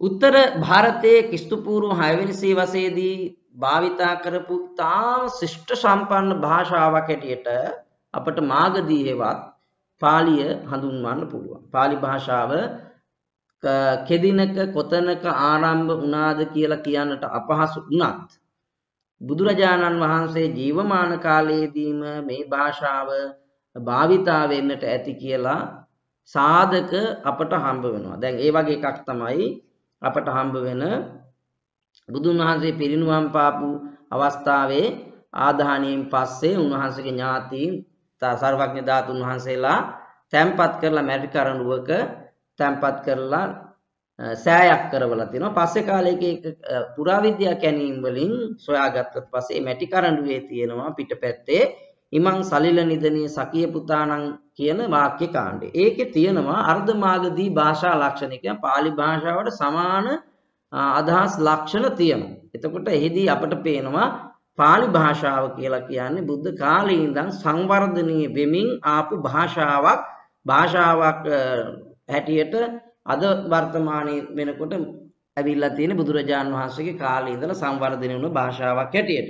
මොකද භාෂාවක් කියලා කියන්නේ ඕනෑම අවස්ථාවක වෙනස් වෙන්න පුළුවන් විවිධ සංස්කෘතික, ආගමික, සමාජීය ආදී බලපෑම් නිසා භාෂාවන් වෙනස් වෙන බව එක පැහැදිලි. මොකද සිංහල භාෂාවත් ඉස්සරට වඩා දැන් වෙනස් වෙලා තිනවා විවිධ බලපෑම් නිසා. දැන් ජාත්‍යන්තර වශයෙන් අද වර්තමානයේ පිළිගන්නේ ඉංග්‍රීසි භාෂාව. ඒකලත් ජාත්‍යන්තර භාෂාව හැටියට පාලි භාෂාවට විශේෂ තැනක් හිමි වුණා කියලා විශ්වාස කරන්න පුළුවන්. අදටත් බෞද්ධ දර්ශන ඉගෙන ගන්න කෙනෙකුට පාලි භාෂාව අනිවාර්යයෙන්ම අධ්‍යයනය කරන්නට ඕන, ඉගෙන ගන්නට ඕන. ඒ නිසා අදටත් ජාත්‍යන්තර බෞද්ධ දර්ශනය ඉගෙන ගැනීමේ ජාත්‍යන්තර භාෂාව හැටියට පාලි භාෂාව හඳුන්වා දීමේ වරදක් නැහැ කියලා මගේ අදහස. පාලි සාහිත්‍ය දැන් විවිධ භාෂාවන්ගේ සම්මිශ්‍රණයෙන් සුපෝෂණය වෙච්ච ක්‍රමිකව සංවර්ධනය වුණ පාලි භාෂාව ලොව පිළිගත් අග්‍රගණ්‍ය සාහිත්‍යයක් ගොඩනගන්නට පුළුවන් හැකියාව ලැබෙනවා. දැන් ඒ පිළිබඳ සඳහන් කළොත් පාලි සාහිත්‍ය ශීර්ෂ 3ක් යටතේ අපට වර්ගීකරණය කරන්න පුළුවන්. බුද්ධ ධර්මය ඇතුළත් පාලි ත්‍රිපිටකය වෙනම සාහිත්‍යයක්. බුද්ධඝෝෂ හාමුදුරුවෝ ඇතුළු අටුවාචාර්යන් වහන්සේලා රචනා කරපු අටුවා සාහිත්‍ය වෙනම කොටසක්. වගේම පස්වෙනි සියවසේ සිට අද දක්වාම ගොඩනැගෙමින් එන ඉතිහාසයේ ව්‍යාකරණය අන්‍ය ලෞකික විෂයන් සහිත ඒවා සකස් වුණ රචනා වුණ සාහිත්‍යයක් තියෙනවා. ඒ සාහිත්‍ය වෙනම සාහිත්‍ය ගණයක් හැටියට තමයි අපි ශීර්ෂ 3ක් යටතේ වර්ගීකරණය කරන්නට පුළුවන්. පාලි භාෂාව ප්‍රධාන මාධ්‍යයක් හැටියට භාවිතා කළේ ප්‍රථම වරට සංගීතීකාරක හාමුදුරුවන් වහන්සේලා. පළවෙනි සංගායනාව, දෙවෙනි සංගායනාව, හතුන්වෙනි සංගායනාව කියන මේ සංගායනා තුනටම ප්‍රධාන භාෂා මාධ්‍ය හැටියට උන්වහන්සේලා පාලි භාෂාව භාවිතා කළා. උන්වහන්සේලා සංගායනා කරපු ත්‍රිපිටකය මුඛ පරම්පරාවෙන් පවත්වාගෙන ඇවිල්ලා පස්සේ කාලෙක වලගම්බා රාජ සමයේදී මාතලේ අලුලෙම් විහාරයේදී ග්‍රන්ථාරූඪ කරලා සුරක්ෂිත කරා කියලා කියනවා. දැන් මේ ත්‍රිපිටකය බලන්න විනය පිටකය, සූත්‍ර පිටකය, අභිධර්ම පිටකය කියන මේ පිටකත්‍රය පිළිබඳ සටහනක් රූපරාමු වල පෙන්වලා තියෙනවා. විශේෂයෙන්ම දීඝනිකාය, මජ්ක්‍ධිම නිකාය, සංයුක්ත නිකාය, පරාජිකා පාළි, පාචිත්‍ය පාළි, මහා වග්ග පාළි, චුල්ල වග්ග පාළි, පරිවාර පාළි ආදී අභිධර්ම පිටකයට අයත් ග්‍රන්ථ ටික. ඒ වගේම කුද්දක නිකායේ පොත් 15ක් අන්තර්ගත වෙනවා. ඒ කොටස් පිළිබඳව ඔබට පැහැදිලිව පේනවා ඇති. ඒ වගේම මේ ඡායාරූප දෙකෙන් අපි පැහැදිලි කරලා තියෙන්නේ එකක් ප්‍රථම ධර්ම සංගායනාව පිළිබඳව අදහසක් තියෙන්නේ. ඊළඟට අපිට හම්බ වෙන්නේ ග්‍රන්ථාරූඪ කරන අවස්ථාවක් තමයි මේ මම ඔබට දක්වලා තියෙන්නේ. ඒ වගේම ලාංකික පාලි සාහිත්‍ය ආරම්භය පිළිබඳ කතා කරනකොට මහින්දාගමනය සහ දුමින්දාගමනයෙන් තමයි මේක සමාරම්භිත වුණා කියලා අපිට කියන්න පුළුවන්. ක්‍රිස්තු පූර්ව 3 වෙනි සියවසේදී තමයි අපට පාලි සාහිත්‍ය ආරම්භ වෙන්න මූලික පදනම වැටුනේ කියලා අපට කියන්නට පුළුවන්. මොකද දුමින්දාගමනය කියලා කියන්නේ ජයසිරි මහ හාමුදුරුවන්ගේ ආගමනය. ජයසිරි මහ හාමුදුරුවන්ගේ ආගමනයත් එක්ක අමුතුම සංස්කෘතියක් අපේ රටේ බිහි වුණා කියන එක අපි කවුරුත් දන්නවා. ඉතින් ඒ නිසා දුමින්දාගමනයත් මහින්දාගමනයත් විශේෂයෙන්ම මහින්දාගමනයනුත් අමුතු සංස්කෘතියක් ගොඩ නැගුණා. දුමින්දාගමනයනුත් අලුත් සංස්කෘතියක් ගොඩ නැගුණා. ඒ අනුව පාලි සාහිත්‍ය විකාශනය වුණා කියන එක, ආරම්භ වෙලා විකාශනය වුණා කියන එක පැහැදිලි කරන්නට පුළුවන්. ලාංකික පාලි සාහිත්‍යයේ ආදිතම කෘතිය හැටියට සලකන්නේ ක්‍රිස්තු පූර්ව 4-5 සියවස්වලදී රචනා වුණ දීපවංශය.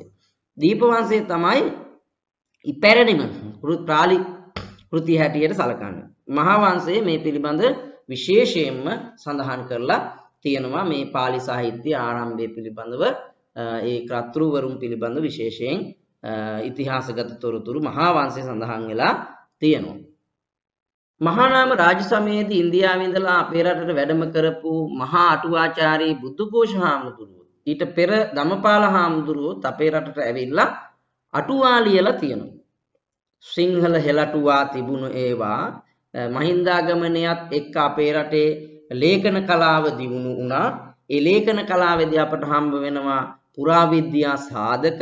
පුරාවිද්‍යා සාධකත් එක තමයි අපට ඒවා හම්බ වෙන්නේ. විශේෂයෙන්ම රජගල තැන්න ශිලා ලිපියේ තියෙනවා අපිට එහෙම සංස්කෘතික ලක්ෂණ. ඉතින් ලේඛන කලාව එහෙමයි හම්බ වෙන්නේ ක්‍රිස්තු පූර්ව 3 වෙනි සියවසේදී.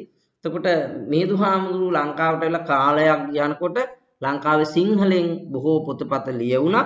ඒ ලියවුණු පොතපත පස්සේ කාලෙක බුද්ධඝෝෂ හාමුදුරන්ගේ ලංකාගමනයත් එක්ක හෙළටුවා, මහා පච්චරිය, ආන්ද්‍රා, කුරුන්දි ආදී අට කතා ආශ්‍රය කරගනිමින් පාලියට බොහෝ දේ නැගුවා කියන එක තමයි ඉතිහාසගත තොරතුරු. උන්වහන්සේලාගේ දැන් බලපුවාම බුද්ධඝෝෂ හාමුදුරු, ධම්මපාල හාමුදුරු, උපසේන හාමුදුරු, මහානාම හාමුදුරු, ආනන්ද වනරත්න හාමුදුරු වගේ අටුවාචාරින් වහන්සේලා ලියලා තියෙනවා බොහෝ පොත්පත. මේක අපිට මම රූප සටහනක් ඔබට දාලා තිබෙනවා. මේ අටුවා පිළිබඳ සුමංගල විලාසනී, පපංච සූදනී, සාරත්තප්පකාසනී, මනෝරත පූරණී ආදී මේ කෘතීන් අපි සඳහන් කරලා තියෙනවා. උන්වහන්සේලාගේ නාමයත් එක්කම ඔබට මේ චිත්‍රවලත් අපට පෙන්වන්න තියෙන උන්වහන්සේගේ පළවෙනි කෘතිය තමයි විසුද්ධි මාර්ගයේ අන්තෝ ජටා බය ජටා ජටාය ජටිතා පජාතන්තං ගෝතම් පුච්චාමි කෝයිමං විජිතේ ජටා කියන ගාථා පාඨයට තමයි මේක සීලේත ප්‍රතිප්තාය නරෝ සපඤ්ඤෝ කියන ගාථා පාඨයත් කේන්ද්‍ර කරගෙන තමයි මේ විසුද්ධි මාර්ගය ලියලා තියෙන්නේ. විසුද්ධි මාර්ගයේ එක රැයෙන් ලිව්වා කියලා ඉතිහාසයේ තොරතුරු සඳහන් වෙනවා. ඉතින් උන්වහන්සේලා ලියපු පොතපත පිළිබඳ මේකේ ඔබට පැහැදිලිව සඳහන් වෙලා තියෙනවා. එතකොට මේ ඔබට දකින්න හම්බ වෙනවා මේ ත්‍රිපිටකයට අදාළ අටුවා විශේෂයෙන්ම ඉති උත්තක අට කතාව අංගුත්තර නිකායට මනෝරත පූරණීය ඒ වගේම තේරගාථාවලට පරමත්ත දීපනීය මජ්ක්‍ධිම නිකායට පපංච සූදනීය දීඝ නිකායට සුමංගල විලාසනීය ඒ වගේ විමාන වත්තුවට පරමත්ත දීපනීය කුද්දක පාඨ වලට පරමත්ත ජෝතිකා ආදී මහා ගොඩක් අට කතා ලියවිලා තියෙනවා. ඒ පිළිබඳ ටිකක් ඔබට මම මේ රූප සටහන් වලින් පෙන්නලා පැහැදිලි කරලා තියෙන්නේ. විශේෂයෙන්ම මේ අටුවා සාහිත්‍ය පිළිබඳව පාලි සාහිත්‍යයේදී ප්‍රධාන අංගයක් ඇටියට තමයි අටුවා සාහිත්‍ය අපිට හඳුන්වන්නට පුළුවන් වෙන්නේ. මේට අමතරව විශේෂයෙන්ම පශ්චාත් කාලීනව විනය විෂයානුබද්ධව පාලි සාහිත්‍යයට කෘති එකතු වුණා. දැන් විශේෂයෙන්ම පාලි බෝධි වංශය ලියවෙන්නේ පාලි භාෂාව කේන්ද්‍ර කරගෙන බෝධි සංස්කෘතිය ආරම්භ කරන්නේ. ඊට අමතරව කච්චායන ධාතු මංජුසාව, ඒ වගේම දාඨා වංශය, පාලි පාඨාවලිය, අභිදානප්ප දීපිකාව, ඒ වගේම බාලාවතාරය, පාලි සුබෝධාලංකාරය, ඒ වගේම උත්තරරත්නාකරය ආදී බොහෝ කෘතීන් ලියවිලා තිබෙනවා. විවිධ විෂයානුබද්ධ ඉතිහාසය, ඒ වගේම ජ්‍යොතිෂය, ඒ වගේම වෛද්‍ය ආදී බොහෝ විෂයානුබද්ධ විශේෂ සමගාමී වෙනත් දේවල් එකතු කරගෙන කෘතීන් ලියවිලා තියෙනවා. පාලි සාහිත්‍යයට අන්තර්ගත වෙලා තියෙනවා. බෞද්ධ දර්ශනයේ පමණක් නෙමේ ඊට අමතර විශේෂ පරිබාහිර කරුණුත් එකතු වෙලා නිර්මාණය වෙච්චි කෘති ඕනෑතරම් මේකේ එකතු වෙනවා. ඒ පාලි සාහිත්‍යයේ තවත් සුවිශේෂී ලක්ෂණයක් හැටියටයි මම මේදී ඔබට පැහැදිලි කරන්නේ. මේ විදිහේ මට විශේෂයෙන්ම ඔබට කියන්නට ඕන මගේ නිගමනය තමයි මම විශ්වාස කරනවා වර්තමානයේදී මේ පාලි භාෂාව පිළිබඳ ප්‍රාමාණික දැනුමක් ඇති උගතුන් අපේ රටේ හොයාගන්න අමාරුයි කියලායි මගේ විශ්වාසය. පිරිවෙන් ආයතනවල, විශ්වවිද්‍යාලවල පාලි භාෂාව උගන්වනවා විෂයක් හැටියට. හැබැයි මේවා උගන්වන්නේ විභාග පමණක් කේන්ද්‍ර කරගෙන කියලායි මගේ අදහස. විෂය ආවරණය කරනු පිණිස විෂයානුබද්ධ දැනුමක් ලබා දෙනවා විනා පාලිය පිළිබඳ පුළුල් හසල දැනුමක් වර්තමාන විද්‍යාර්ථයන්ට ලබා දෙනවා කියලා පිළිගන්න බෑ. ඒ නිසා ඔවුන් තුල පාලි භාෂාව පිළිබඳ ප්‍රාමාණික දැනුම් සම්භාරයක් නැති බව තමයි මට නම් පැහැදිලිවම සිහිපත් කරන්නට ඕන. ඒ නිසා හැමදෙනාම වගකිය යුතුයි පාලි භාෂාව පිළිබඳව මීට වඩා අවධානය යොමු කරමින් මේ අග්‍රගණ්‍ය සාහිත්‍යයක්, අග්‍රගණ්‍ය භාෂාවක් මේක ආරක්ෂා කරන්නට විශේෂ වැඩපිළිවෙලක් යොදා ගනිමින් ඒ අයට අවශ්‍ය වෙන විදිහට මේ කටයුතු සිද්ධ කරන්න පුළුවන් නම් පාලිය තවත් සංවර්ධනීය මට්ටමට ගන්න, පාලිය ලෝක ප්‍රකට කරමින් සංවර්ධන මාවතට අරගෙන යන්න ක්‍රියා කරන්න පුළුවන් නම් ඒක හොඳයි කියන අදහස තමයි මගේ අදහස. ඔබ හැම දිනාටම ලබා දෙන්න. මගේ දේශනය අවසන් කරනවා. හැම දිනාටම තෙරුවන් සරණයි.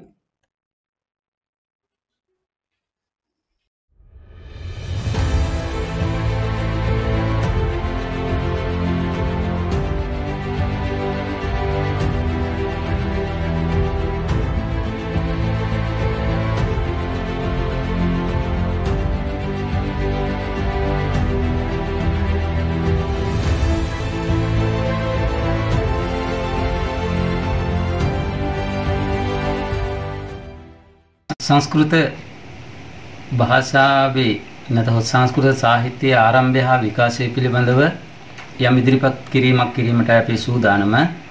සාමාන්‍ය සාහිත්‍යයක් ගැන කරුණු ඉදිරිපත් කිරීමේදී අධ්‍යාපනය ලැබීමේදී ඒ භාෂාව පිළිබඳවත් භාෂාව හැදුණු වැඩුණු පරිසරය පිළිබඳවත් යමක් ඉගෙන ගැනීම මතකයට නගා ගැනීම ඉතා අත්‍යවශ්‍ය වෙනවා. සාමාන්‍ය භාෂාවක් ගොඩනැගුණේ කොහොමද කියන එක පිළිබඳව කතා කිරීමේදී සාහිත්‍ය ක්‍රමයෙන් දියුණු වූ ආකාරය පිළිබඳව අපට යමක් තේරුම් ගන්නට පුළුවන්කම ලැබෙනවා. ඒ අනුව භාෂා පිළිබඳව පරීක්ෂණ පැවැත් වූ ලෝකේ පරීක්ෂකයෝ ලෝපුරා පැතිරිලා තියෙන භාෂා ප්‍රධාන කලාප හතරකට බෙදනවා.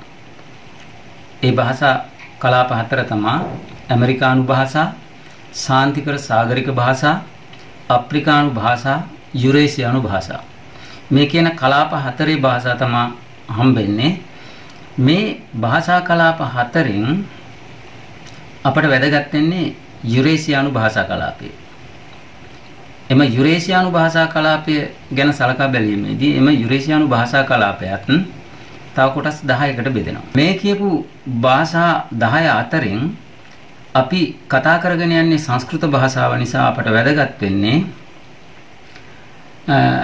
අපි මේ 7 වෙනි තැනට සඳහන් කරපු ඉන්දු යුරෝපීය භාෂා පවුල. මේ ඉන්දු යුරෝපීය භාෂා පවුල ප්‍රධාන කොටස් දෙකකට බෙදෙනවා. කෙන්තුම් හා සතම් ගණයේ භාෂා වශයෙන්. ඒ අතරින් කෙන්තුම් ගණයේ භාෂා කොටස් භාෂා 6කින් යුක්ත වන අතර සතම් ගණයේ භාෂා 4කින් යුක්තයි. අපි මෙතනදී අවධානය යොමු කරන්නේ ආර්යවත් ඉන්දු ඉරානීය භාෂාවලට. මක්නිසාද සංස්කෘත භාෂාව අයත් වෙන්නේ මේ පවුලට. ඉරානීය සහ ඉන්දු ආර්ය භාෂා ආයෙත් කොටස් දෙකකට බෙදලා යනවා. ඉරානීය භාෂාවේ වර්ධනීය අවස්ථාවන් ගත්තාම පුරාතන ඉරානීය අවධිය. මේ අවස්ථාව රචනා වෙච්ච යුගයේ සාහිත්‍යමය වශයෙන් ගත්තාම මධ්‍ය ඉරානීය භාෂා යුගය පිළිබඳ කතා කරපුවාම ඒකට ඇතුළත් වෙන්නේ පහ්ලවී යුගය. පහ්ලවී යුගයේ පස්සේ අපිට කතා කරන්න වෙන්නේ නූතන ඉරානීය භාෂා යුගය පිළිබඳව. මේ කාලයට අයිති වෙනවා පර්සියානු, ඔර්මුරි, අවකන් ආදී භාෂා ඇතිවිච්ච යුගය තමයි අපි මේ නූතන ඉරානීය යුගය කියලා හඳුන්වන්නේ. ඉන්දු ආර්ය එහෙම නැත්නම් ආර්ය භාෂාවේ වර්ධන අවස්ථාවන් සැලකිල්ලට ගත්තාම ඒක කොටස් තුනකට බෙදන්න පුළුවන්. පුරාතන ආර්ය යුගය, මධ්‍ය ආර්ය යුගය, නූතන ආර්ය යුගය. මෙතනින් පුරාතන ආර්ය යුගය ප්‍රාථමික ප්‍රාකෘත යුගය කියලා හඳුන්වනවා. මධ්‍ය ආර්ය යුගයේ ද්විතීය ප්‍රාකෘත යුගය වශයෙන්ුත් නූතන ආර්ය යුගයේ තෘතීය ප්‍රාකෘත යුගයේ වශයෙන්ුත් සැලකනවා. පුරාතන ආර්ය යුගය නැත්නම් ප්‍රාථමික ප්‍රාකෘත යුගය ගැනෙන්නේ ක්‍රිස්තු පූර්ව 1500 ඉඳලා ක්‍රිස්තු පූර්ව 600 දක්වා වූ කාලය තුල වර්ධනය වූ භාෂා තමයි මේ ගණයට වැටෙන්නේ. විශේෂයෙන්ම වෛදික භාෂාව, බ්‍රාහ්මණික භාෂාව කියන භාෂා දෙක මේ යුගයට අයිති. වෛදික භාෂාව සහ බ්‍රාහ්මණික භාෂාව.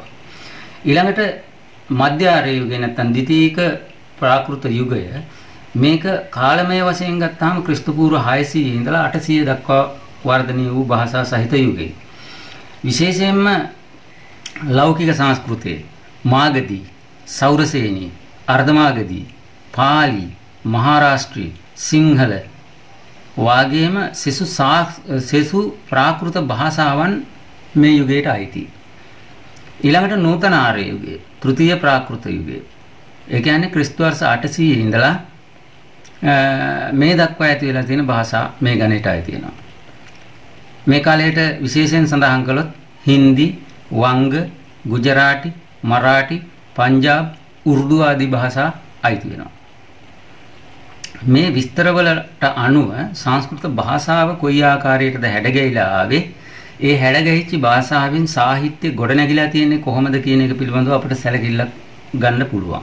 භාෂාව ක්‍රමක්‍රමයෙන් වර්ධනය වෙත්ම මිනිසුන්ගේ සිතුම් පැතුම්, හැදියාවන්, ඇදහිලි විශ්වාස ග්‍රන්ථකරණයට යොමු වෙලා ග්‍රන්ථ මගින් එලි දක්වාපු ආකාරය කෙබඳුද කියන එක පිළිබඳව යම්කිසි හැඟීමක් ලබා ගන්න පුළුවන්.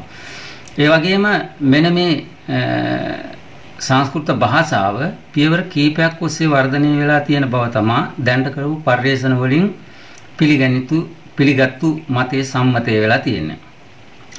මේ සංස්කෘත භාෂාවේ වර්ධනය මේ අනුව පියවර 3ක් යටතේ අපිට කතා කරන්න පුළුවන්. අපි මෙහිදී මුලින්ම අවධානයට යොමු කරගන්නේ වෛදික සංස්කෘතිය පිළිබඳව.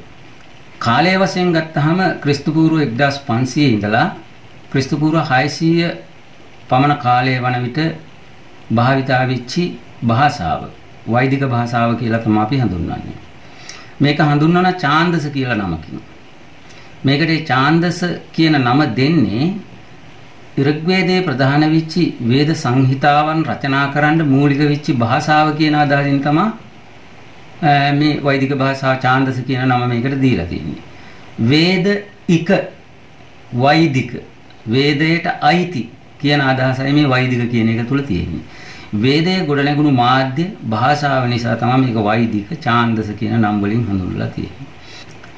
වෛදික භාෂාව පිළිබඳව තුලනාත්මක වාග් විද්‍යාව කියන පොතේ යම්කිසි අදහසක් දැක්වෙනවා. වෛදික භාෂාව නැත්නම් වෛදික සාහිත්‍ය බොහෝම කාලයක් මේ බ්‍රාහ්මණ පූජකවරු ඉතා ප්‍රවේශමෙන් සහ ගෞරවයෙන් මුඛ පරම්පරාවෙන් ගෙන ආපු දෙයක්. අලුත් අංග එකතු කරලා ක්‍රමක්‍රමයෙන් විශාල සාහිත්‍යයක් මේ භාෂාව තුළින් මෙයාලා ගොඩනැගුවා. ආර්ය භාෂාව ඉගෙනගත්තු අනාර්ය පූජකවරුත් හිටියා. මේ අය විසින් බන්දාපු සූක්ත වෛදික සාහිත්‍යයට ඇතුළත් කරුණා. පැරණිතම ඇදහිීම් ක්‍රම ආගමික මත එකතු කරලා පිළියෙල කරගත්තු ගීත මෙහි ඇතුළත් වෙනවා. සාමාන්‍යයෙන් ගත්තොත් 1000කට වැඩි ගීත මේකට ඇතුළත් වෙලා තියෙනවා. සාමවේදයේ කොට නැගින්නේ ඍග්වේදය ආශ්‍රය කරගෙන. එතකොට යජුර්වේදයේ ඒකේ පද්‍ය කොටස්. අතර්ව වේදයේ ඒකේ තියෙන පැරැන්දිම කොටස්. වේද සංහිතා මේ කියන ඔක්කොම වෛදික කෘතීන් ගණයට වැටෙනවා කියලා මේ තුලනාත්මක වාග් විද්‍යාව පොතේ සඳහනක් තියෙනවා. එතකොට බුද්ධ වර්ෂයේ සියවස් 4කට ඉස්සරලා හිටපු ව්‍යාස කියලා ඍෂිවරයෙක් කියන්නේ ක්‍රිස්තු පූර්ව 10 වෙනි සියවසේ පමණ වාසය කරපු ව්‍යාස කියන ඍෂිවරයා තමයි ත්‍රිවේදය මේ කරුණු එක්රැස් කරලා වර්ග කරලා වෙන් කරලා ග්‍රන්ථාරූඪ කරලා තියෙන්නේ. මේ වෛදික භාෂාවෙන් තමයි මේක කෙරෙන්නේ. එතකොට ආර්යයන් ඉන්දියාවට පැමිණෙන්න ඉස්සරලා ඉන්දියාවේ හිටියේ අනාර්යවරු කොටසක්. ඒ අය භාවිතා කරපු, ඒ අය සකස් කරපු පංජාබ් අක්ෂරමාලාව තමයි වෛද්‍ය සාහිත්‍ය ලේඛනගත කරන්න උපයෝගී කරගෙන තියෙන්නේ. සුනිදි කුමාර් ටැටර්ජී වගේ මහත්වරු පරීක්ෂණ තුලින් මේක ඉතා හොඳට පෙන්වලා දීලා තියෙනවා. මේ පංජාබ් අක්ෂරමාලාව තමයි අශෝක ශිලාලේඛනවලත් දක්වන්නට ලැබෙන්නේ. ඒ වුණාට අශෝක ශිලාලේඛන පංජාබ් අක්ෂරමාලාවේ එක්තරා තවත් දියුණු අවධියක්. එයින් ඔබට ගියපු අවධියක්.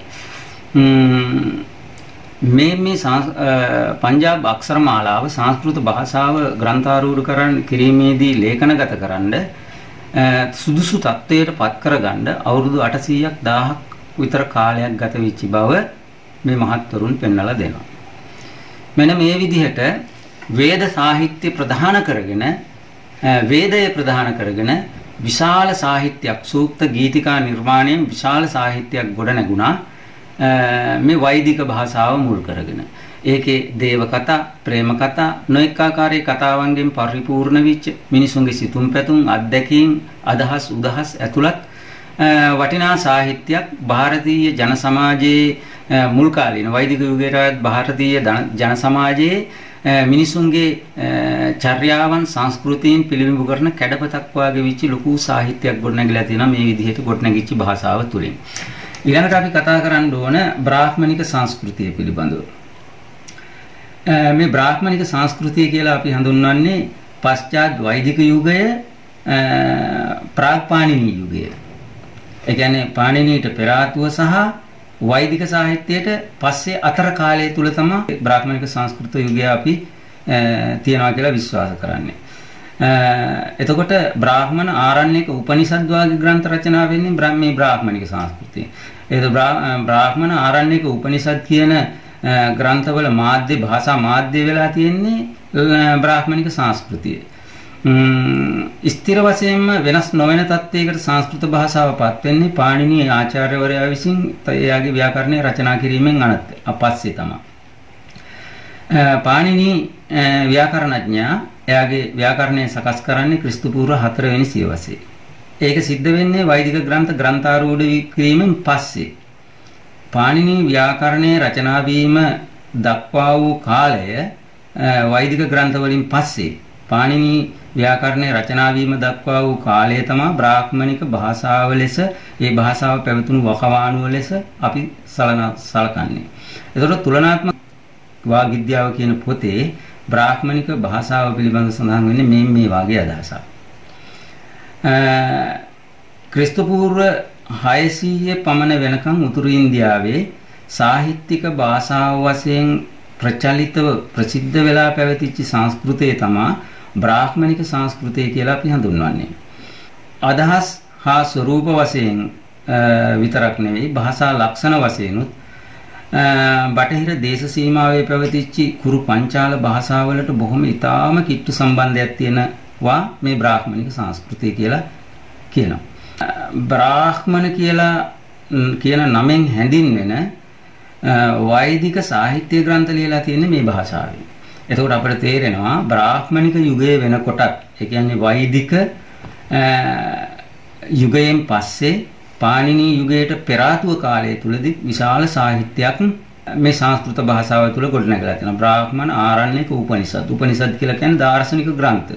විශාල ආත්මීය විප්ලව සිද්ධ කරපු ධර්ම පවා මේ භාෂාව තුලින් මේ කාලය තුල රචනා වෙලා තියෙනවා කියන එක අපිට පැහැදිලි වෙනවා.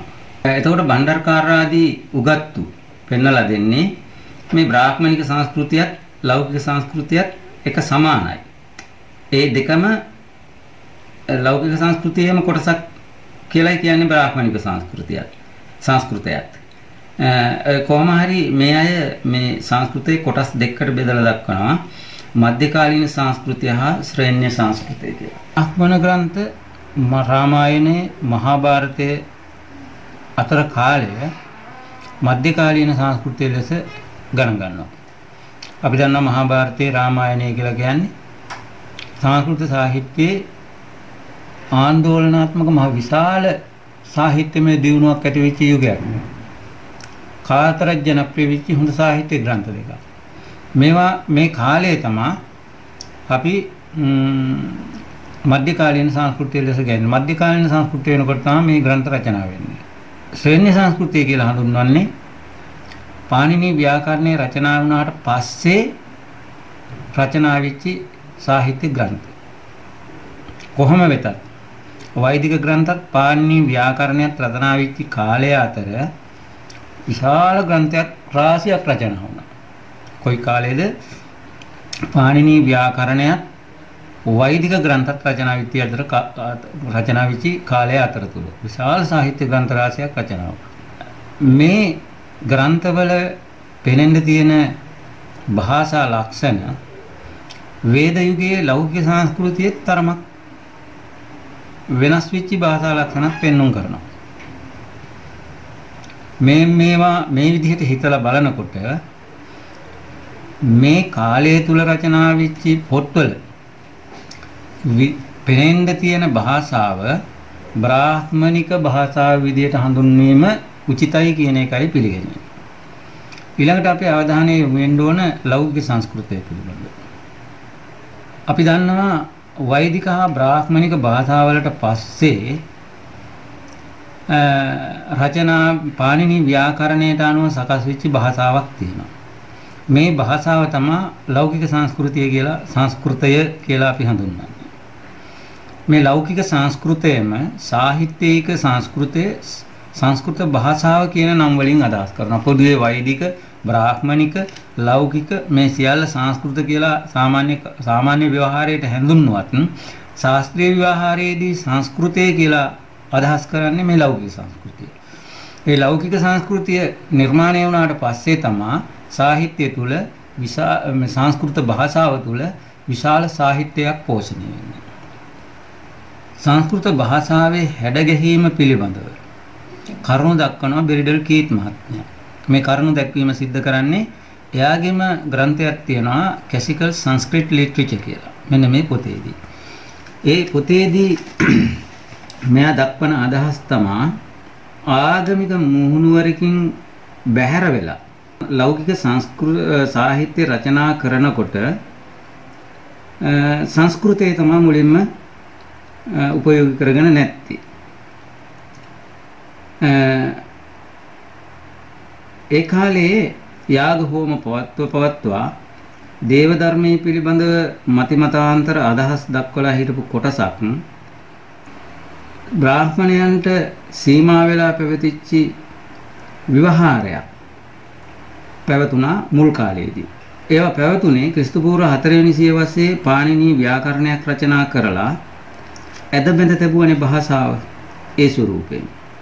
මුල් කාලේ සාහිත්‍යයට මේ භාෂාව උපයෝගී කරගත්තට අනික් ජනතාව භාවිතා කළේ මූල ප්‍රාකෘතය කියලා හඳුන්වාපු නියම ස්වදේශීය භාෂාවක්. මේක මූල ප්‍රාකෘතය කියලා හඳුන්වලා තියෙන්නේ සාහිත්‍යයේ දැක්වෙන ඊටමත් මෑත කාලයේ විවහාර වෙච්චි ප්‍රාකෘත වලින් වෙන් කරලා අඳුනා ගැනීමේ පහසුවටයි. ලෞකික සාහිත්‍ය මුලින්ම රචනා වෙලා තියෙන්නේ යම් ආකාරයක මූල ප්‍රകൃතියකින්. එතකොට පූජා භාෂාව වඩාත් පහත් කරුණු දැක්වීම සඳහා පහත් පෙළේ කාරණා උකහා දක්වන්න උපයෝගී කරගෙන තියෙන්නේ බොහොම පස්සේ කාලයේදී. මේක තමයි ඒ අදහස ක්ලාසිකල් සංස්කෘත ලිටරේචර් කියන පොතේ දක්වන අදහස. කොහොම වුණත් සංස්කෘත භාෂාවේ එහෙම නැත්නම් මේ ලෞකික සංස්කෘතයේ සකස් වීම පිළිබඳව මත දෙකක් පවතිනවා. එකක් සංස්කෘත භාෂාව කියලා කියන්නේ වෛදික භාෂාව සුඛනම්ය කරලා අර කටෝර බව අයින් කරලා ඒකේ තිබුණු කර්කශ බව අයින් කරලා සුඛනම්ය විදියට හදාගත්තු භාෂාව කියන අදහසින් සංස්කෘත භාෂාව කියලා කියනවා. ඊළඟට වෛදික භාෂාවට වහල් වෙන්නේ නැතුව කෘත්‍රිමව සකස් කරගත්තු භාෂාවක් සංස්කෘත කියලත් සමහරව අදහස් කරනවා. කොහොමට වෙතත් සංස්කෘත භාෂාව හැඩ ගැහිලා තියෙන්නේ ඍග්වේදයෙන් ආරම්භ වෙලා විචි සාහිත්‍යික භාෂාව වෛදික බ්‍රාහ්මණික ආරණ්‍යක උපනිෂද් කියන මේ කොට්ටාස හරහා විකාශනය වෙලා ක්‍රමයෙන් දියුණු වෙලා තමයි හැඩ ගැහිලා තියෙනවා කියලා කියන්නේ. සාමාන්‍ය භාෂාවක් වර්ධනය වෙනකොට නොයෙක් හැලහැප්පීම් විපර්යාස වලට මුහුණ දෙන්න සිද්ධ වෙනවා. මෙන්න මේ විදිහට වෛදික භාෂාවෙන් තමයි ආරම්භ වෙන්නේ ලෞකික සංස්කෘතය හැඩ ගැසීම. ඒක ලෞකික සංස්කෘතිය දක්වා වර්ධනය වෙනවා. ඒ ආපු ගමනේදී පාණිනී විසින් රචනා කරපු ව්‍යාකරණයත් එක්කම නොයෙකුත් නීති රීති වලට අනුගත වෙන්න සිද්ධ වෙනවා භාෂාවට. ඒ එක්කම වුණ සිද්ධියක් තමයි සංස්කෘත භාෂාවේ වර්ධනය නැවතෙනවා. ඒ නැවතෙන්නේ අර නීති රීති වලට සීමා වීම නිසා. පාණිනීට ඉස්සරලා හිටපු ව්‍යාකරණඥයන් අතිනුත් භාෂාව හුඟක් දුරට සකස් වෙලා තිබුණා. නමුත් සංස්කෘත භාෂාව සංස්කෘත යන නමට ගැළපෙන විදිහටම සකස් වෙන්නේ පාණිනී අතින්. එතකොට මේ භාෂාවට සංස්කෘත නම් කියන නම විවහාර වෙන්නේ පාණිනීගෙන් සියවස් ගානකට පස්සේ. සංස්කෘත සාහිත්‍ය ප්‍රධාන වශයෙන්ම යුග දෙකකට බෙදෙනවා. ඒකෙන් පළමුවෙනි කොටස වෙන්නේ ක්‍රිස්තු පූර්ව 1500 ඉඳලා ක්‍රිස්තු පූර්ව 200 දක්වා වෙච්චි වෛදික යුගය. මේ වෛදික යුගයේ සාමාන්‍ය ස්වභාවය තමයි සංස්කෘත සාහිත්‍ය පද්‍යයටම නැඹුරු වෙච්ච එක. නිර්මාණාත්මක ස්වරූපයක් මේකේ දකින්න තියෙනවා. මේ පද්‍ය රචනාවට වඩා ගද්‍ය රචනාවට ප්‍රධාන ස්ථානයක් ලැබිලා තියෙන බවත් මේකෙදි අපට පේනවා කරුණු කාරණා හොයාගෙන යනකොට. විවේචනාත්මක ඉදිරිපත් කිරීම මේ වෛදික සාහිත්‍ය තුළ දක්නට ලැබෙන දේවල්. එතකොට සංස්කෘතියත් මිනිසාගේ බුද්ධියත් ප්‍රගුණ කරන්නේ වර්ධනය කරන්නේ මේ සංස්කෘතිය නිර්මාණය වෙන ගංගා නිම්න භූමි ප්‍රදේශයේ. එතකොට පරිසරය වශයෙන් ගත්තාම මේ යුගයේ සම්පූර්ණ වෙනකොට ආර්ය ශිෂ්ටාචාරය ඉන්දු නිම්නයේ ඉඳලා ගංගා නිම්නයේ දක්වා උතුරු පැත්තෙන් හිමාලය දක්වා දකුණින් වින්ධ්‍යා පර්වතය දක්වා පැතිරලා තිබුණා. එතකොට සංස්කෘත සාහිත්‍යයේ දෙවෙනි යුගයේ හැටියට ගන්න වෙන්නේ ක්‍රිස්තු පූර්ව 200 ඉඳලා ක්‍රිස්තු වර්ෂ 1000ට පස්සේ සිදුවිච්ච මහම්මතුරුන් ඉන්දියාව ආක්‍රමණය කරනවානේ. ඒ මහම්මතුරුන් ඉන්දියාව ආක්‍රමණය කරපු කාලේ වකවානුව දක්වා සීමාව තමයි පෙන්ලා දෙන්න වෙන්නේ දෙවෙනි යුගයේ හැටියට. එතකොට ක්‍රිස්තු වර්ෂ 1000ට 10 ඉඳලා මේ දක්වා ලියන ලද සාහිත්‍ය පොත්පත් තමයි තුන්වෙනි කොටසට ගණන් ගන්න වෙන්නේ. පශ්චාත්තුගේ හැටියට මේක ගන්න එක බොහොම සුදුසුයි කියන එකයි විද්වතුන්ගේ මතය. එතකොට වේද සංහිතා පිළිබඳව Hindu බැතිමත් Hinduන් අතර පවතින්නේ ජනප්‍රවාද රාශියක්. එතකොට මෙයා විශ්වාස කරනවා බ්‍රාහ්මයා විසින් ඒ බ්‍රාහ්මණ කුල පරම්පරාවලට ආචාර්ය පරපුරවල් වලට මේ වේද ගීතිකා ඉගෙනුවා කියන එක තමයි විශ්වාස කරන්නේ. මේක විශ්වාස කරන්නේ භක්තිමත් Hinduන්. එහෙම උගන්වපු ගීතිකා එකතු කරලා තමයි සංහිතා බවට ග්‍රන්ථ නිර්මාණය කරලා පත් කරන්නේ සාහිත්‍යයක් ඇටියට. පස්සේ කාලේ වෙනකොට මේ වේද සූක්ති ගීත නිර්මාණය විශාල ප්‍රමාණයක් වෙනවා. ඒ හින්දා එකක් හැටියට පරිහරණය කිරීමේ අපහසුතාවයකට පත් වෙනවා. ඒ හින්දා මේක පහසුව තකා පවත්වා ගැනීමේ පහසුව තකා කොටස් වලට බෙදන්න වෙනවා. එතකොට අපිට පේනවා මේ වේද යුගයේ වෛදික යුගයේ වෙනකොටම කොයිතරම් සාහිත්‍යයක් කොයිතරම් විශාල ග්‍රන්ථ රාශියක් රචනා වෙනවද කියලා සාහිත්‍යමය වශයෙන් කොයිතරම් උන්නතියකට එනවද කියන එක. මේ කොටස් කිරීමේදී තමයි සිද්ධ වෙන්නේ ඍග් යජුර් ශ්‍යාමන් අතර්වන් කියන ප්‍රධාන කොටස් වේද කොටස් හතර ඇති වෙන්නේ මේ වර්ග කිරීමේදී. මේ ඔක්කොම හඳුන්වන්නේ වේද සංහිතා කියලා. එතකොට මේ බ්‍රාහ්මණවරුත් මේ සාහිත්‍ය දියුණු වීමේ ප්‍රතිඵලයක්. මේ බ්‍රාහ්මණවරුත් මේ වේද ගී වලින් ඉගෙනන කාර්යභාරය අනුව වෙනස් වෙනවා. හෝතෘ අද්වර්ය උද්ගාතෘ හා බ්‍රහ්ම මේ කියන කොටස් වලට බෙදෙනවා. එතකොට වායු විෂ්ණු භාගවත් කියන පුරාණ ග්‍රන්ථවලද වලත් මේ විස්තර ඉතා පැහැදිලිව තියෙනවා. වේදයට ත්‍රයි කියලා නමක් කියදෙනවා. අතර්ව වේදයේ කියන එක වේදත්වයෙන් බැහැර කරලා අනිත් තුන විතරක් එකතු කරලා ගත්තාම ත්‍රයි කියන නම මේකට යෙදෙනවා කියලා සමහරුන්ගේ අදහසක්. ඊළඟට සමහරු කියනවා ගද්‍ය පද්‍ය මිශ්‍ර කියන කොටස් තුනෙන්ම වේදේ සම්පූර්ණ හින්දා ත්‍රයි කියලා කියනවා කියලා. එතකොට අපිට පේනවා මේ වේද යුගයේ වෙනකොට වෛදික යුගයේ වෙනකොට සාහිත්‍ය අංශ කීයකින් පරිපූර්ණත්වයට පත් වෙලාද කියන එක. ඒ කියන්නේ මේ මුල් කාලේ. ඒ කියන්නේ ලෞකික සංස්කෘතියට එන්නත් ඉස්සරලා මේ සිද්ධ වෙන්නේ. ඊළඟට මේ ත්‍රයි කියලා කියන්නේ මනුෂ්‍යයා පිළිබඳව ක්‍රියාව, ජීවිතය සහ බුද්ධිය කියන ප්‍රධාන කාරණා තුන තමයි මේකෙන් ඉගැන්වෙන්නේ. එතකොට මේ සාහිත්‍යයෙන් මොනතරම් පුද්ගලයාගේ ජීවිතයේ සිතුම් පැතුම් ක්‍රියාකාරකම් උද්දීපනය වෙලා තියෙනවද මේ වේද යුගයේදීම කියන එක අපිට පැහැදිලි වෙනවා. ಭಾರತೀಯ සාහිත්‍ය ඉතිහාසය ගත්තාම නියත වශයෙන්ම දිනයක් සඳහන් වෙන්නේ ක්‍රිස්තු වර්ෂ 500 කියලා. වේද කාලය පිළිබඳව දැන ගැනීමට නම් මේකෙන් අපට ආධාරයක් නොලැබුණත් මේක දැනගන්න අපට තියෙන එකම දේ තමයි වේදේම සඳහන් වෙන දේවල්. භාෂාව, ශෛලිය, ආගම, සමාජය මේ කරුණු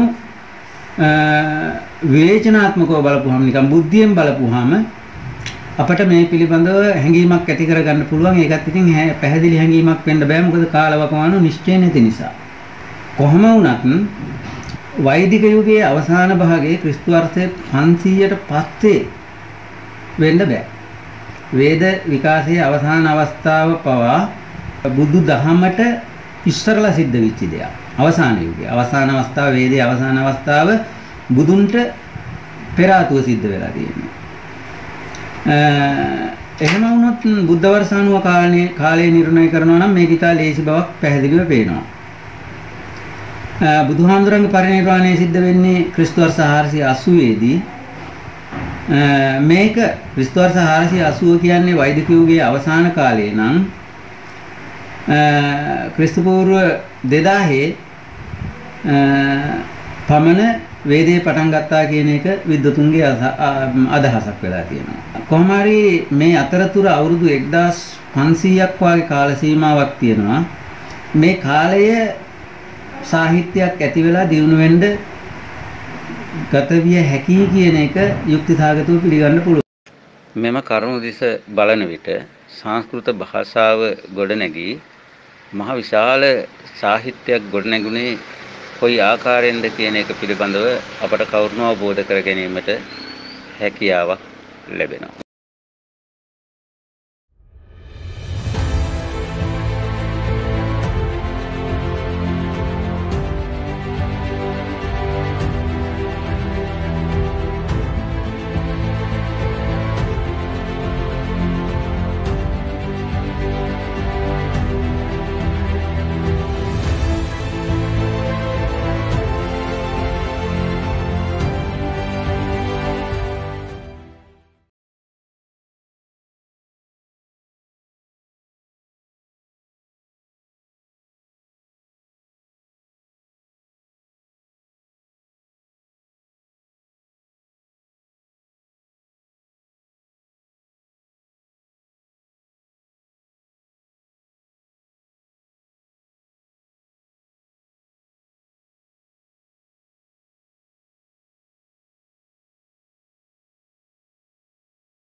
විසුණු වහන්සේට බුදුරජාණන් වහන්සේ අනුදෙන වදාළ අෂ්ට පරිස්කාර අතර එක පරිස්කාරයක් තමයි මේ පාත්‍රය කියලා කියන්නේ.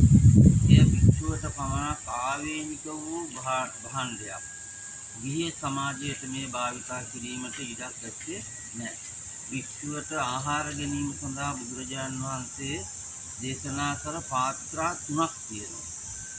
උක්කට්ඨ පාත්‍රය, මජ්ක්‍ධිම පාත්‍රය හා ඕමක පාත්‍රය කියලා. මේ උක්කට්ඨ පාත්‍රය, මේක තමයි මජ්ක්‍ධිම පාත්‍රය, මේක තමයි ඕමක පාත්‍රය. එතකොට උක්කට්ඨ පාත්‍රය කියන එක මගද නැලි එකමාරක් දාන්න පුළුවන් පාත්‍රය තමයි උක්කට්ඨ පාත්‍රය. මජ්ක්‍ධිම පාත්‍රයට මගද නැලියක් දාන්න පුළුවන්කම තියෙනවා. ඕමක පාත්‍රයට නැලි භාගයක් දාන්න පුළුවන්කම තියෙනවා. උක්කට්ඨානම් පස්සෝ අඩ්ඩාල්ල කෝදුනම් ගන්හාති චතුභාගම් පාදනම් පදුකියන්ති යන්නේ. ඒකට මේ පාත්‍රයේ අපි ආහාර ගන්නකොට ඒ බත් හතරෙන් එකක් තමයි ගන්නේ. මේ ඒ හතරෙන් එක කොටසක් තමයි ඊගාට ව්‍යංජන භාවිතා කරන්න ඕනේ. හැබැයි නූතනේ නම් වෛද්‍යවරු කියන්නේ ආහාර ගැනීමේදී බත් වලට වඩා වැඩි ව්‍යංජන ප්‍රමාණයක් ආහාරයට යොමු කරගන්න කියලා. එතකොට මේ පාත්‍රය ඉතාම ගෞරවයෙන් අපි භාවිතා කරන්න ඕනේ. පහම්පති මහා බ්‍රහ්මයා තමයි අපේ ලෞතර බුදුරජාණන් වහන්සේට පළමුවෙන් මේ පාත්‍රය පූජා කළේ. ඒ සතරවරන් දෙවිවරු පූජා කරපු පාත්‍රය ඊගාවට එක පාත්‍රයක් බවට අදිෂ්ඨාන කරලා තමයි බුදුරජාණන් වහන්සේ මේ පාත්‍රය පරිහරණය කළේ.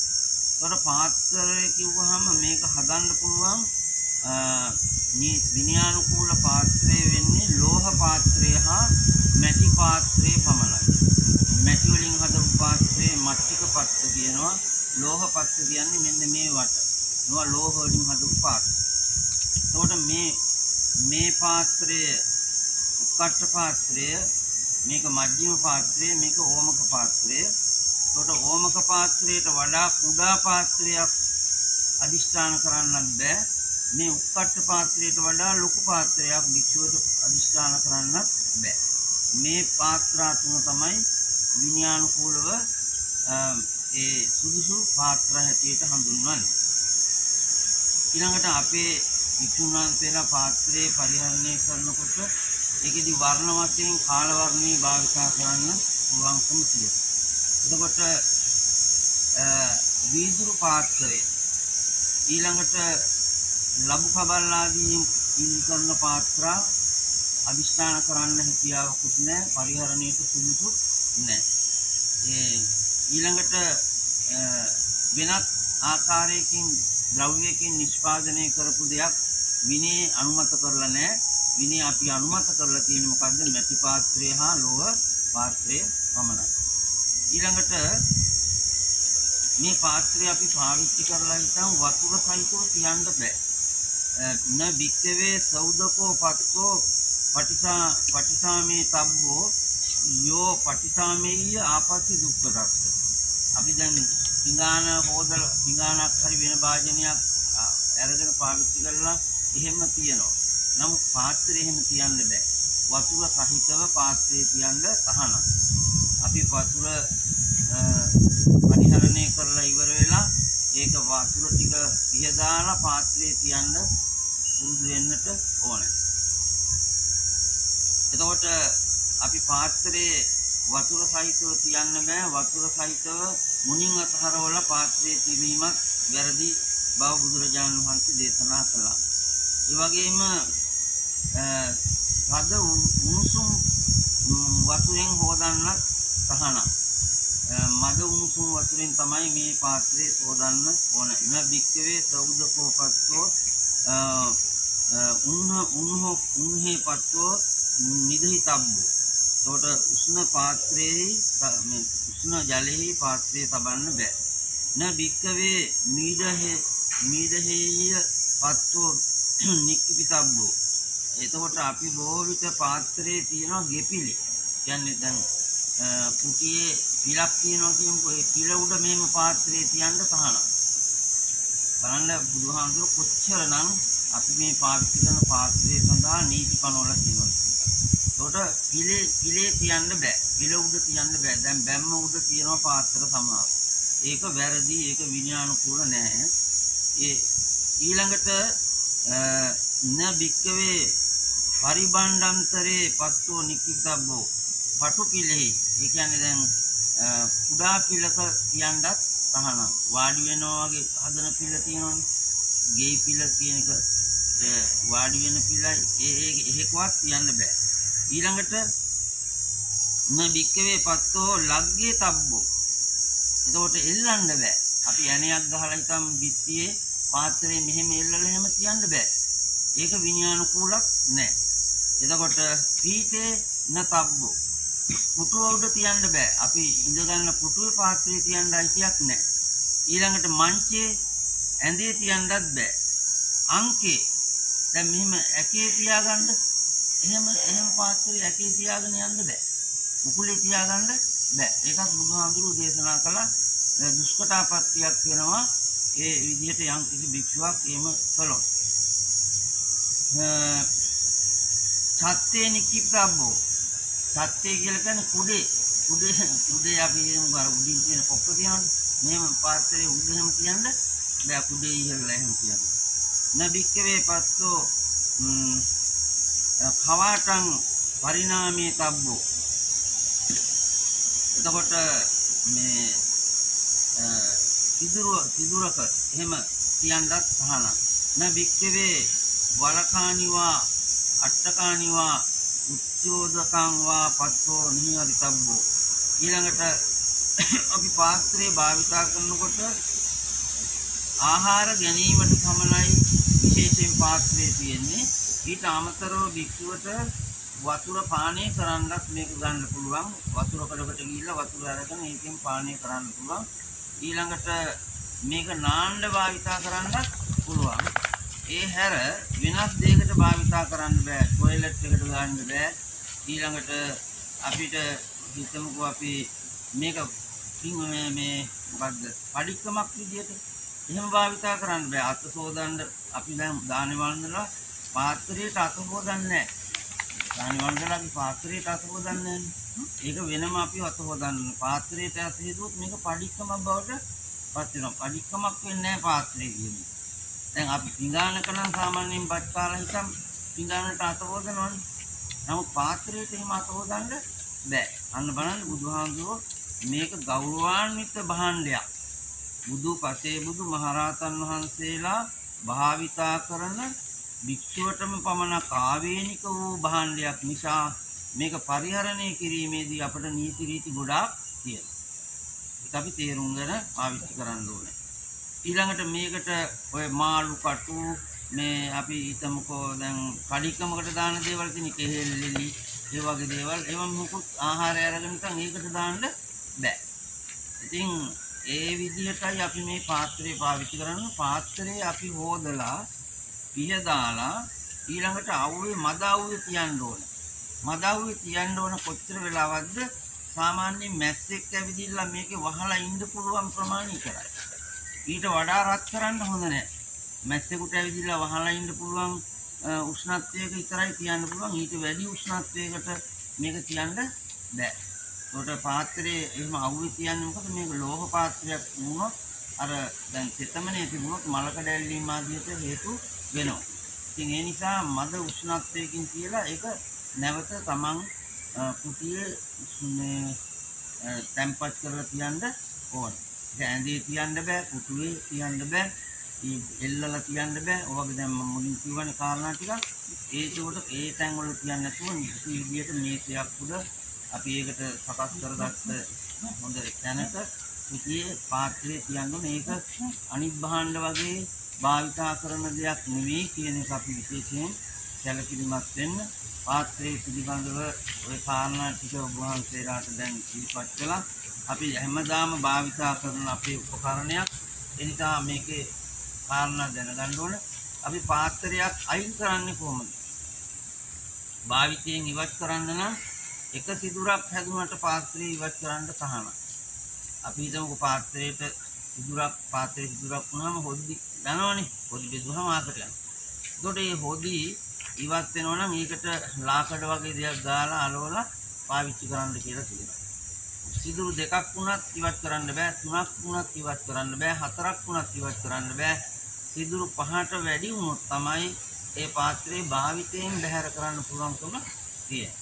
ඉතින් ওই විදිහට බුදුහාමුදුරුවෝ මේ පාත්‍රයේ සම්බන්ධයෙන් අපට නීති රාශියක් දේශනා කරලා තියෙනවා. ඉතින් අපි ඒවා තේරුම් අරගෙන හඳුනාගෙන මේ ගෞරවනීය භාණ්ඩය මේක අපි අතට ගන්නකොටම අපි හිතන්න ඕනේ මේක බුදුපසේ බුදු මහරහතන් විසින් පාවිච්චි කරන සාම්පති බ්‍රහ්මයා විසින් සතරවරන් දෙවිවරුන් විසින් පූජා කරපු ඒ ගෞරවාන්විත උපකරණයක් භාජනයක්.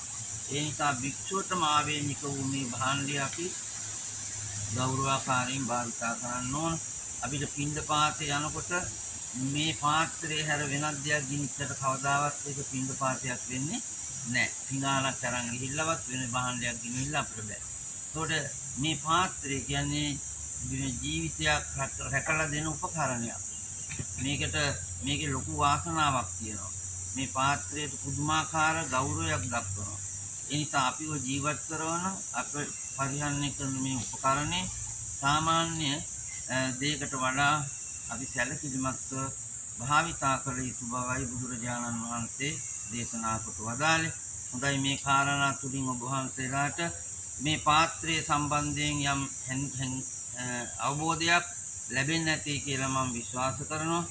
ඒ අවබෝධය තුල අපි මේ පරිහරණය කරමින් කටයුතු කරන මෙන් කාරුණිකව ඊටාම කාරුණිකව සීපත් කරමින් හැමදෙනාටම දරුවන් සරණයි.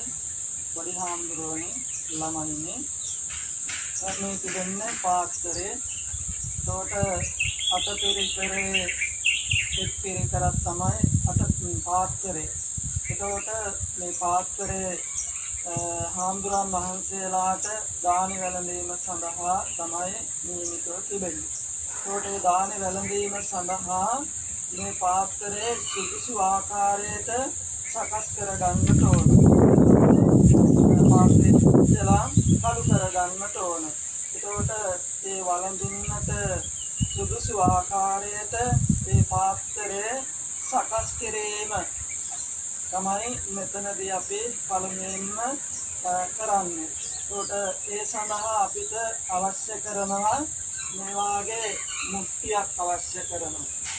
ඒ වගේම මේ මුට්ටිය වහන උඩ තියෙන්න ඕන. ඒ වගේම ඒ තියෙන මැදින් සිදුරක් කරලා තියෙන්නට ඕන. ඒ වගේම කලතෙල් බෝතලයක් අවශ්‍ය කරනවා. ඒකට ඒ විදිහට නැටි ඊයේ සවස අනලා සකස් කරලා තැම්බෙන්නට තිබිච්ච තියාගත්තු මැටි ටිකක් අපට අවශ්‍ය කරනවා. ඒ පාත්‍රයේ කළු කරන්නට ඒ කල තෙල් පිළිපේ තියලා කළු කරගන්නට ඕන. ඒ කළු කරගෙන ඉවරලා තමයි අපි පාත්‍රයේ වළඳින්නට සුදුසු ආකාරයට සකස් කරගන්නේ.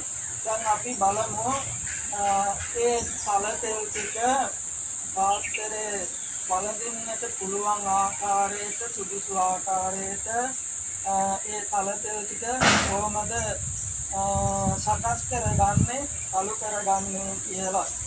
දැන් පළමුවෙන්ම කල තෙල් ටික අපි මුට්ටියට දානවා.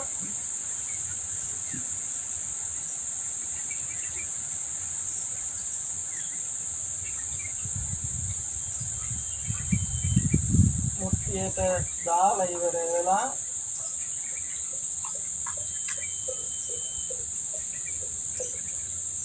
දැන් උඩ තියෙන මුට්ටිය වහනවා.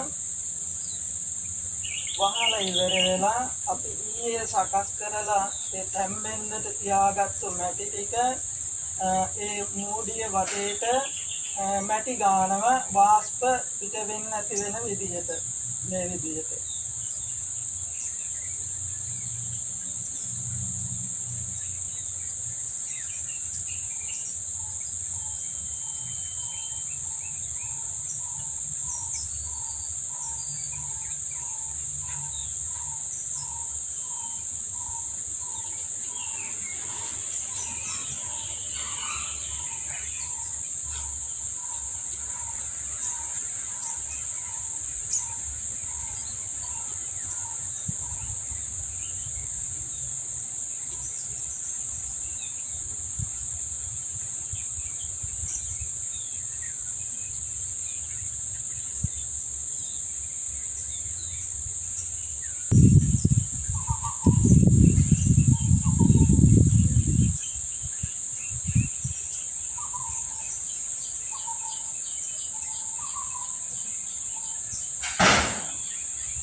දැන් අපි තලතෙල් ටික මුට්ටියට දාලා වාෂ්ප යනවට මැටි දාලා ඒක සකස් කරගත්තා.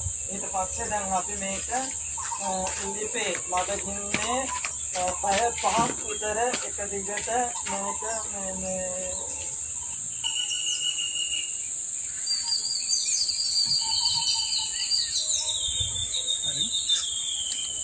තලතෙල් ටික ලිපේ තිබ්බා. තියලා ඉවරලා මේ කූර දාලා අපි සැරෙන්සරේට ඒ තලතෙල් ටික ඝනකම් වෙනකම් පැය 5ක් විතර මදගින්නේ මේ රත් කරනවා.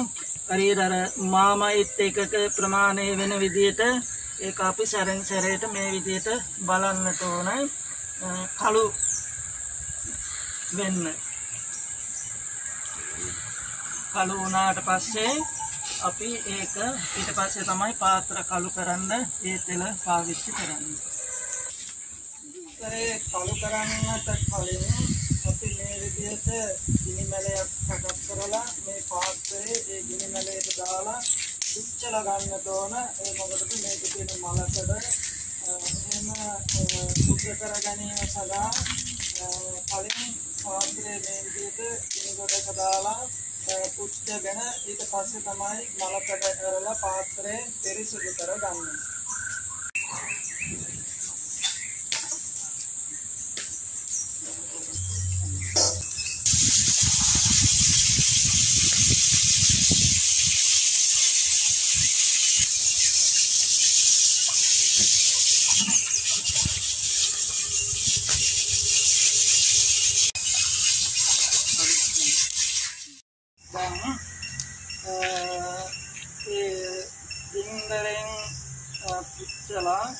සකස් කරගත්තු පාත්‍රේ ඉන්දරයෙන් පුච්චන්නේ මේක තියෙන මලකඩෙන්ම ඉවත් කරන්න. ඉන්දරේ පුච්චලා මලකඩ ඉවත් වෙනකම් හොඳට පාත්‍රේ සෝදන. අතුල පිට හොඳට සෝදනවා. සෝදලා ඉවරලා මේ විදිහට සකස් කරගන්නවා ඒ පාත්‍රේ. ඊට පස්සේ අපිට මේ විදිහට ලිපක් හදලා ඒ ලිපේ මේ වගේ පැටියක් තියලා ඒ පැටියේ මේ විදිහට වළංකටු 3ක් තියෙනවා. ඒ මොකටද? පාත්‍රයේ ඒ වළංකටු උඩ තමයි තියන්නේ. ඊට පස්සේ ඒ පාත්‍රයේ වළංකටු උඩ තියලා ඉවරලා මේ මුට්ටියෙන් අපි ඒක වහනවා. ඊට මේ විදිහට තමයි පාත්‍රය කළු කරගන්නේ. දැන් අපිට තියෙන්නේ මේ පාත්‍රයේ තලතෙල් කළු කරගත්තු තලතෙල් පාත්‍රේ ගන්නට ඕන. තල තෙල් අපේ පාත්‍රේ කළු කරගන්න පුළුවන් වෙන ආකාරයට මේ විදිහට පැය 5ක් විතර ලිපේ මදගින්නේ රත් කරලා මේ විදිහට ඒ තල තෙල් ටික පදම් කරගන්නට ඕන. ඊට පස්සේ අපිට පාත්‍රේ අර කප් තියනකොට පාත්‍රේ අල්ලීම සඳහා මේ විදිහට දෙකක් ඔය විදිහට අපිට පොත්ත දෙකක් හදා ගන්නට ඕන. ඊට පස්සේ මුට්ටිය වහනකොට මුට්ටිය අල්ලන්නත් මේ විදිහේ දෙකක් අපිට පොත්ත දෙකක් අවශ්‍ය කරනවා. ඒකට අපි දැන් තෙල් ගන්න. අපි මේ විදිහට තෙල් අරගෙන මේ පාත්‍රේ හොඳට තුනී වෙන්න ගන්නවා. ඇතුළයි පිටයි.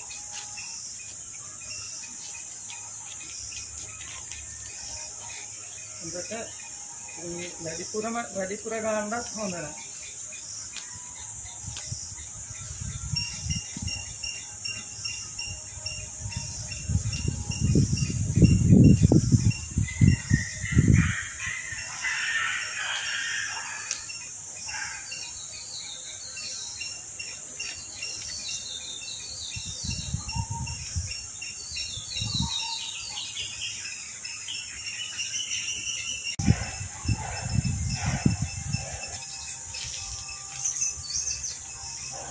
දැන් තෙල් ගාලා අවසానයි. ඊට පස්සේ අපි තෙල් පාත්‍රයේ කළු කරගත්තු තෙල මේ විදිහට හොඳට මේ විදිහට දාලා අවසానයි. දැන් අපි මේ විදිහට මේ වලන් කටු කුඩින්නේ ඒ පාත්‍රේ නෑ. ඊට පස්සේ අපි මේ විදිහට වහනවා පාත්‍රේ තැම්බෙන්න. විනාඩි සරසරේට එක පාත්‍රයේ තෙල් ටික හොඳට තැම්බිලා පාත්‍රයට අල්ලලාද කියලා බලන්න. අපි විනාඩි 5කින් විතර නැවත මේ මුට්ටිය ඉස්සලා කියලා අපි බලන්නට ඕන. බලලා එල්ල මදි නම් නැවතත් මුට්ටිය වහනවා. ඒ විදිහට විනාඩි පාත්‍රයේ පළු වෙන්න යන වෙලාව බලලා ඒ විදිහට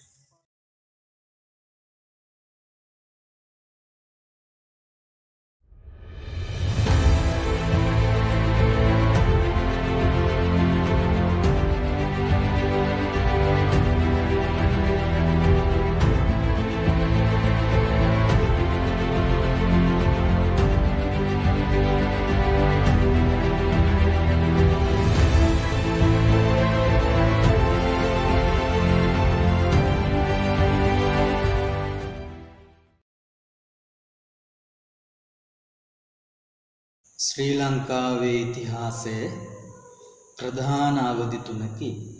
එනම් ප්‍රාග් ඓතිහාසික, පූර්ව ඓතිහාසික, ඓතිහාසික වශයෙනි.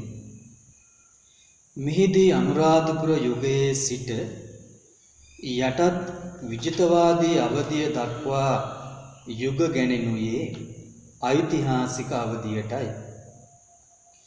මෙම ඓතිහාසික අවධිය පිළිබඳ අවධානය යොමු කිරීමේදී අනුරාධපුර යුගය දීර්ඝතම රාජධානිය වශයෙන් හඳුනාගත හැකිය. අනුරාධපුර යුගය මෙරට පාලන යුගවලදී ඉතාමත් වැදගත්ම සන්ධිස්ථානයක් ගත් රාජධානියකි. මෙරට බිහි වූ රාජධානි අතරින් වැඩිම පාලන යුගයක් පැවතියේ අනුරාධපුර රාජධානියයි. ප්‍රාග් ඓතිහාසික යුගයේ සිට පැවති කලා ශිල්පය අනුරාධපුර යුගයේදී සුවිශේෂී මුහුණුවරක් ගත්තේය. දෙවන පෑතිස් රජු දවස මිහිඳු මාහිමියන් මෙරටට වැඩම කළ වකවානුවේ සිට අනුරාධපුර යුගයේ සංස්කෘතිය වඩාත් දියුණු වන්නට විය. මහින්දාගමනයෙන් පසුව සොළොස් කලාවන්ට අයත් කලා ශිල්පීන්ද පැමිණි බව ඉතිහාසයේ සඳහන් වේ. මෙම යුගයේදී සංස්කෘතික කලාව දියුණු වූයේ බුදුදහම පදනම් කරගෙනය. එසේ දියුණු වූ අනුරාධපුර යුගයේ කලාව ප්‍රධාන කොටස් 4ක් ඔස්සේ විකාශනය විය. එනම් ගෘහ නිර්මාණ කලාව, චිත්‍ර කලාව, මූර්ති කලාව, කැටයම් කලාව වශයෙනි. මෙහිදී අපේ අවධානය යොමු වන්නේ අනුරාධපුර යුගයේ මූර්ති හා කැටයම් කලාව දෙසටයි. බෞද්ධ මූර්ති ශිල්පියා කලා ලෝකයට තිළින කළ වැදගත්ම දායාදය ලෙස ලෝතුරු ගුණෝපේත බුදුරුව හැඳින්විය හැකිය. පුරා විද්‍යාත්මක සාධකයන්ට අනුව ආදිම ශ්‍රී ලාංකික බුද්ධ ප්‍රතිමාව ක්‍රිස්තු වර්ෂ 2වන සතවර්ෂයට අයත්ය. එය දක්ෂිණ ඉන්දිය ආන්ද්‍රා දේශයෙන් මෙහි ගෙනවිත් ඇත. මහ ඉලුප්පල්ලමින් සොයාගත් මෙම පිළිමය අඩි 6ක් පමණ උස වන අතර කිරි ගරුඬයෙන් නිර්මාණය කරන ලදුව දැනට අනුරාධපුර කෞතුකාගාරයේ තැන්පත් කොට ඇත. අමරාවතී හා ආන්ද්‍ර යන ශිල්පීය ක්‍රම ප්‍රගුණ කළ ශ්‍රී ලාංකික කලාකරුවන් සිව්වන සියවසේදී පමණ සමාධි ඉරියව්වෙන් යුතු ප්‍රතිමා නිර්මාණය කළහ. අබේගිරි ආරාම සංකීර්ණය තුල පිහිටි සමාධි ප්‍රතිමා දෙක ඉහත වකවානුවේදී නිපදවා ඇත.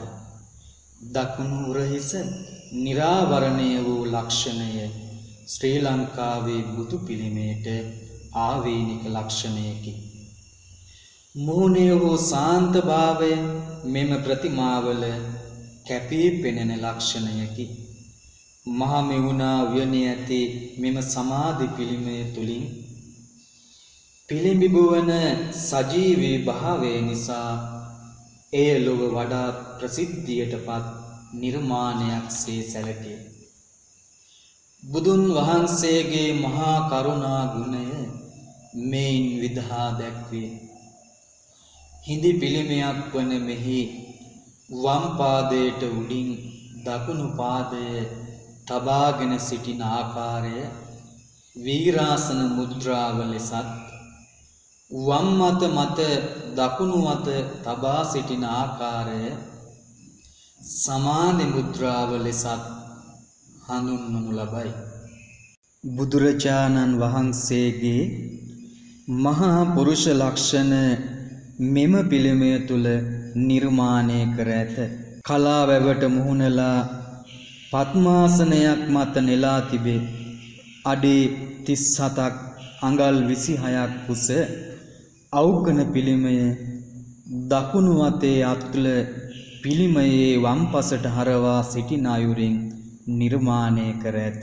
මෙම පිළිමය ක්‍රිස්තු වර්ෂ 8 වෙනි සියවසේදී පමණ නෙලන්නට ඇති බව විශ්වාස කෙරේ. බෞද්ධ කලා ශිල්පය, චෛත්‍ය, බුදු පිළිමය ආදී ලෙසින් ස්ථාපනය වන විට ඒ ඇසුරු කරගෙන අගනා කලා නිර්මාණ රාශියක් බිහිවිය. වාහල්කඩ, සඳකඩ පහන, කොරවක්ගල, මුරගල, වාමන රූප ආදිය ඒ අතර මනරං කැටයන් සහිත නිර්මාණයන් වේ. වාහල්කඩ තැනීමේ කලා ශිල්පියාගේ අරමුණ පැහැදිලි නොවුනත් ස්තූප ඉදිකොට ඒවායේ අලංකාරය පිණිස කළ නිර්මාණයක්සේ හොඳින් පැහැදිලි වේ. දැනට හමු වූ ඇති වාහල්කඩ අතරින් මිහින්තලේ කණ්ඨක චෛත්‍යයේ නැගෙනහිර වාහල්කඩ උසස් කලා නිර්මාණ වලින් යුක්ත වාහල්කඩසේ සැලකේ. චෛත්‍ය සතර පැත්තෙන්ම මෙම වාහල්කඩ දක්නට ඇත. වාහල්කඩ සතරේ ඇති සෑම ගල් කණුවක් මුදුනේම ඇත්, අස්, ගව, සිංහ රූපයක් දක්නට ලැබේ. බෞද්ධ සිද්ධාස්ථානයට ඇතුළු වන දොරටුවල පියගැට පෙළ ආරම්භයේ ඇති අර්ධ කවාකාර ගල් පඩිය පොදුවේ සඳකඩ පහන නමින් හඳුන්වයි. අගනා කැටයන් සහිත නිර්මාණයක් වන සඳකඩ පහන පිළිබඳ පුරා විද්‍යාඥයින් විවිධ මත පළ කර ඇත. ඒ අතර සෙනරත් පරණ විතාරණ ශූරීන් සඳකඩ පහන පිළිබඳව දක්වා ඇති අදහස බොහෝ දෙනෙකු පිළිගන්නා මතයයි. සඳකඩ පහනේ ඇති ලියවැල තුලින් තණ්හාව මූර්තිමත් වන බවත්, හංසාවලිය තුලින් තණ්හාවට පිටුපා ගිහිගේ හැර යන ආර්යයන් වහන්සේලා පෙන්වන බවත්, පියුමෙන් බඹලොව පෙන්වන බවත්, ගිනිසොළු ආකාර පලාපෙති වලින් රාග ද්වේෂ මෝහයෙන් පෙළෙන සත්වයන් පෙන්눔 කරන බවත්, ඇතා අස්සොයා සිංහයා ගවයා යන සත්ත්ව රූප වලින් ජාති ජරා ව්‍යාධි මරණ යන සතර භය පෙන්වන බවත් ඔහුගේ මතයයි. අතීතයේ බෞද්ධ කලා ශිල්පියාගේ අපූර්ව නිර්මාණයක් ලෙස මුරගල හැඳින්විය හැකි. මෙය දොරටුපාල රූපය ලෙසද හඳුන්වනු ලබයි. අනුරාධපුර මුල්ලුගේට අයත් මුරගල්වල කැටයම් දක්නට නොලැබේ. කැටයම් කිරීම ක්‍රමයෙන් ආරම්භ වී ඇත. අනුරාධපුර යුගයට අයත් උසස් කලා ලක්ෂණ පිරි මුරගල ලෙස සැලකෙන්නේ රත්න ප්‍රසාදයේ ඇති මුරගලයි. මේ මුරගලේ නාරජුගේ රූපයේ ශරීර අවයවයන්ගේ හැඩය මතු කර දැක්වීමටත් ගත සරසන ලද ආභරණ ආදී සියුම් අංග මනාසේ දැක්වීමටත් ශිල්පියා සමත් වී ඇත. සාලී අශෝකමාලා හා සිව පාර්වතී ලෙස අර්ථ දක්වන ඉසිරුමුණියේ පෙම් යුවල අපේ රටේ සුවිශේෂී කලා නිර්මාණයකි. ඉසිරුමුණියේ එක් ගල් වැටියක මෙම නිර්මාණය දක්නට හැක. අස්ව හිස සහිත මිනිස්රුව ඉසිරුමුණිය විහාරගේට දකුණු පසින් වූ ගල් පර්වතයේ කොටා ඇත.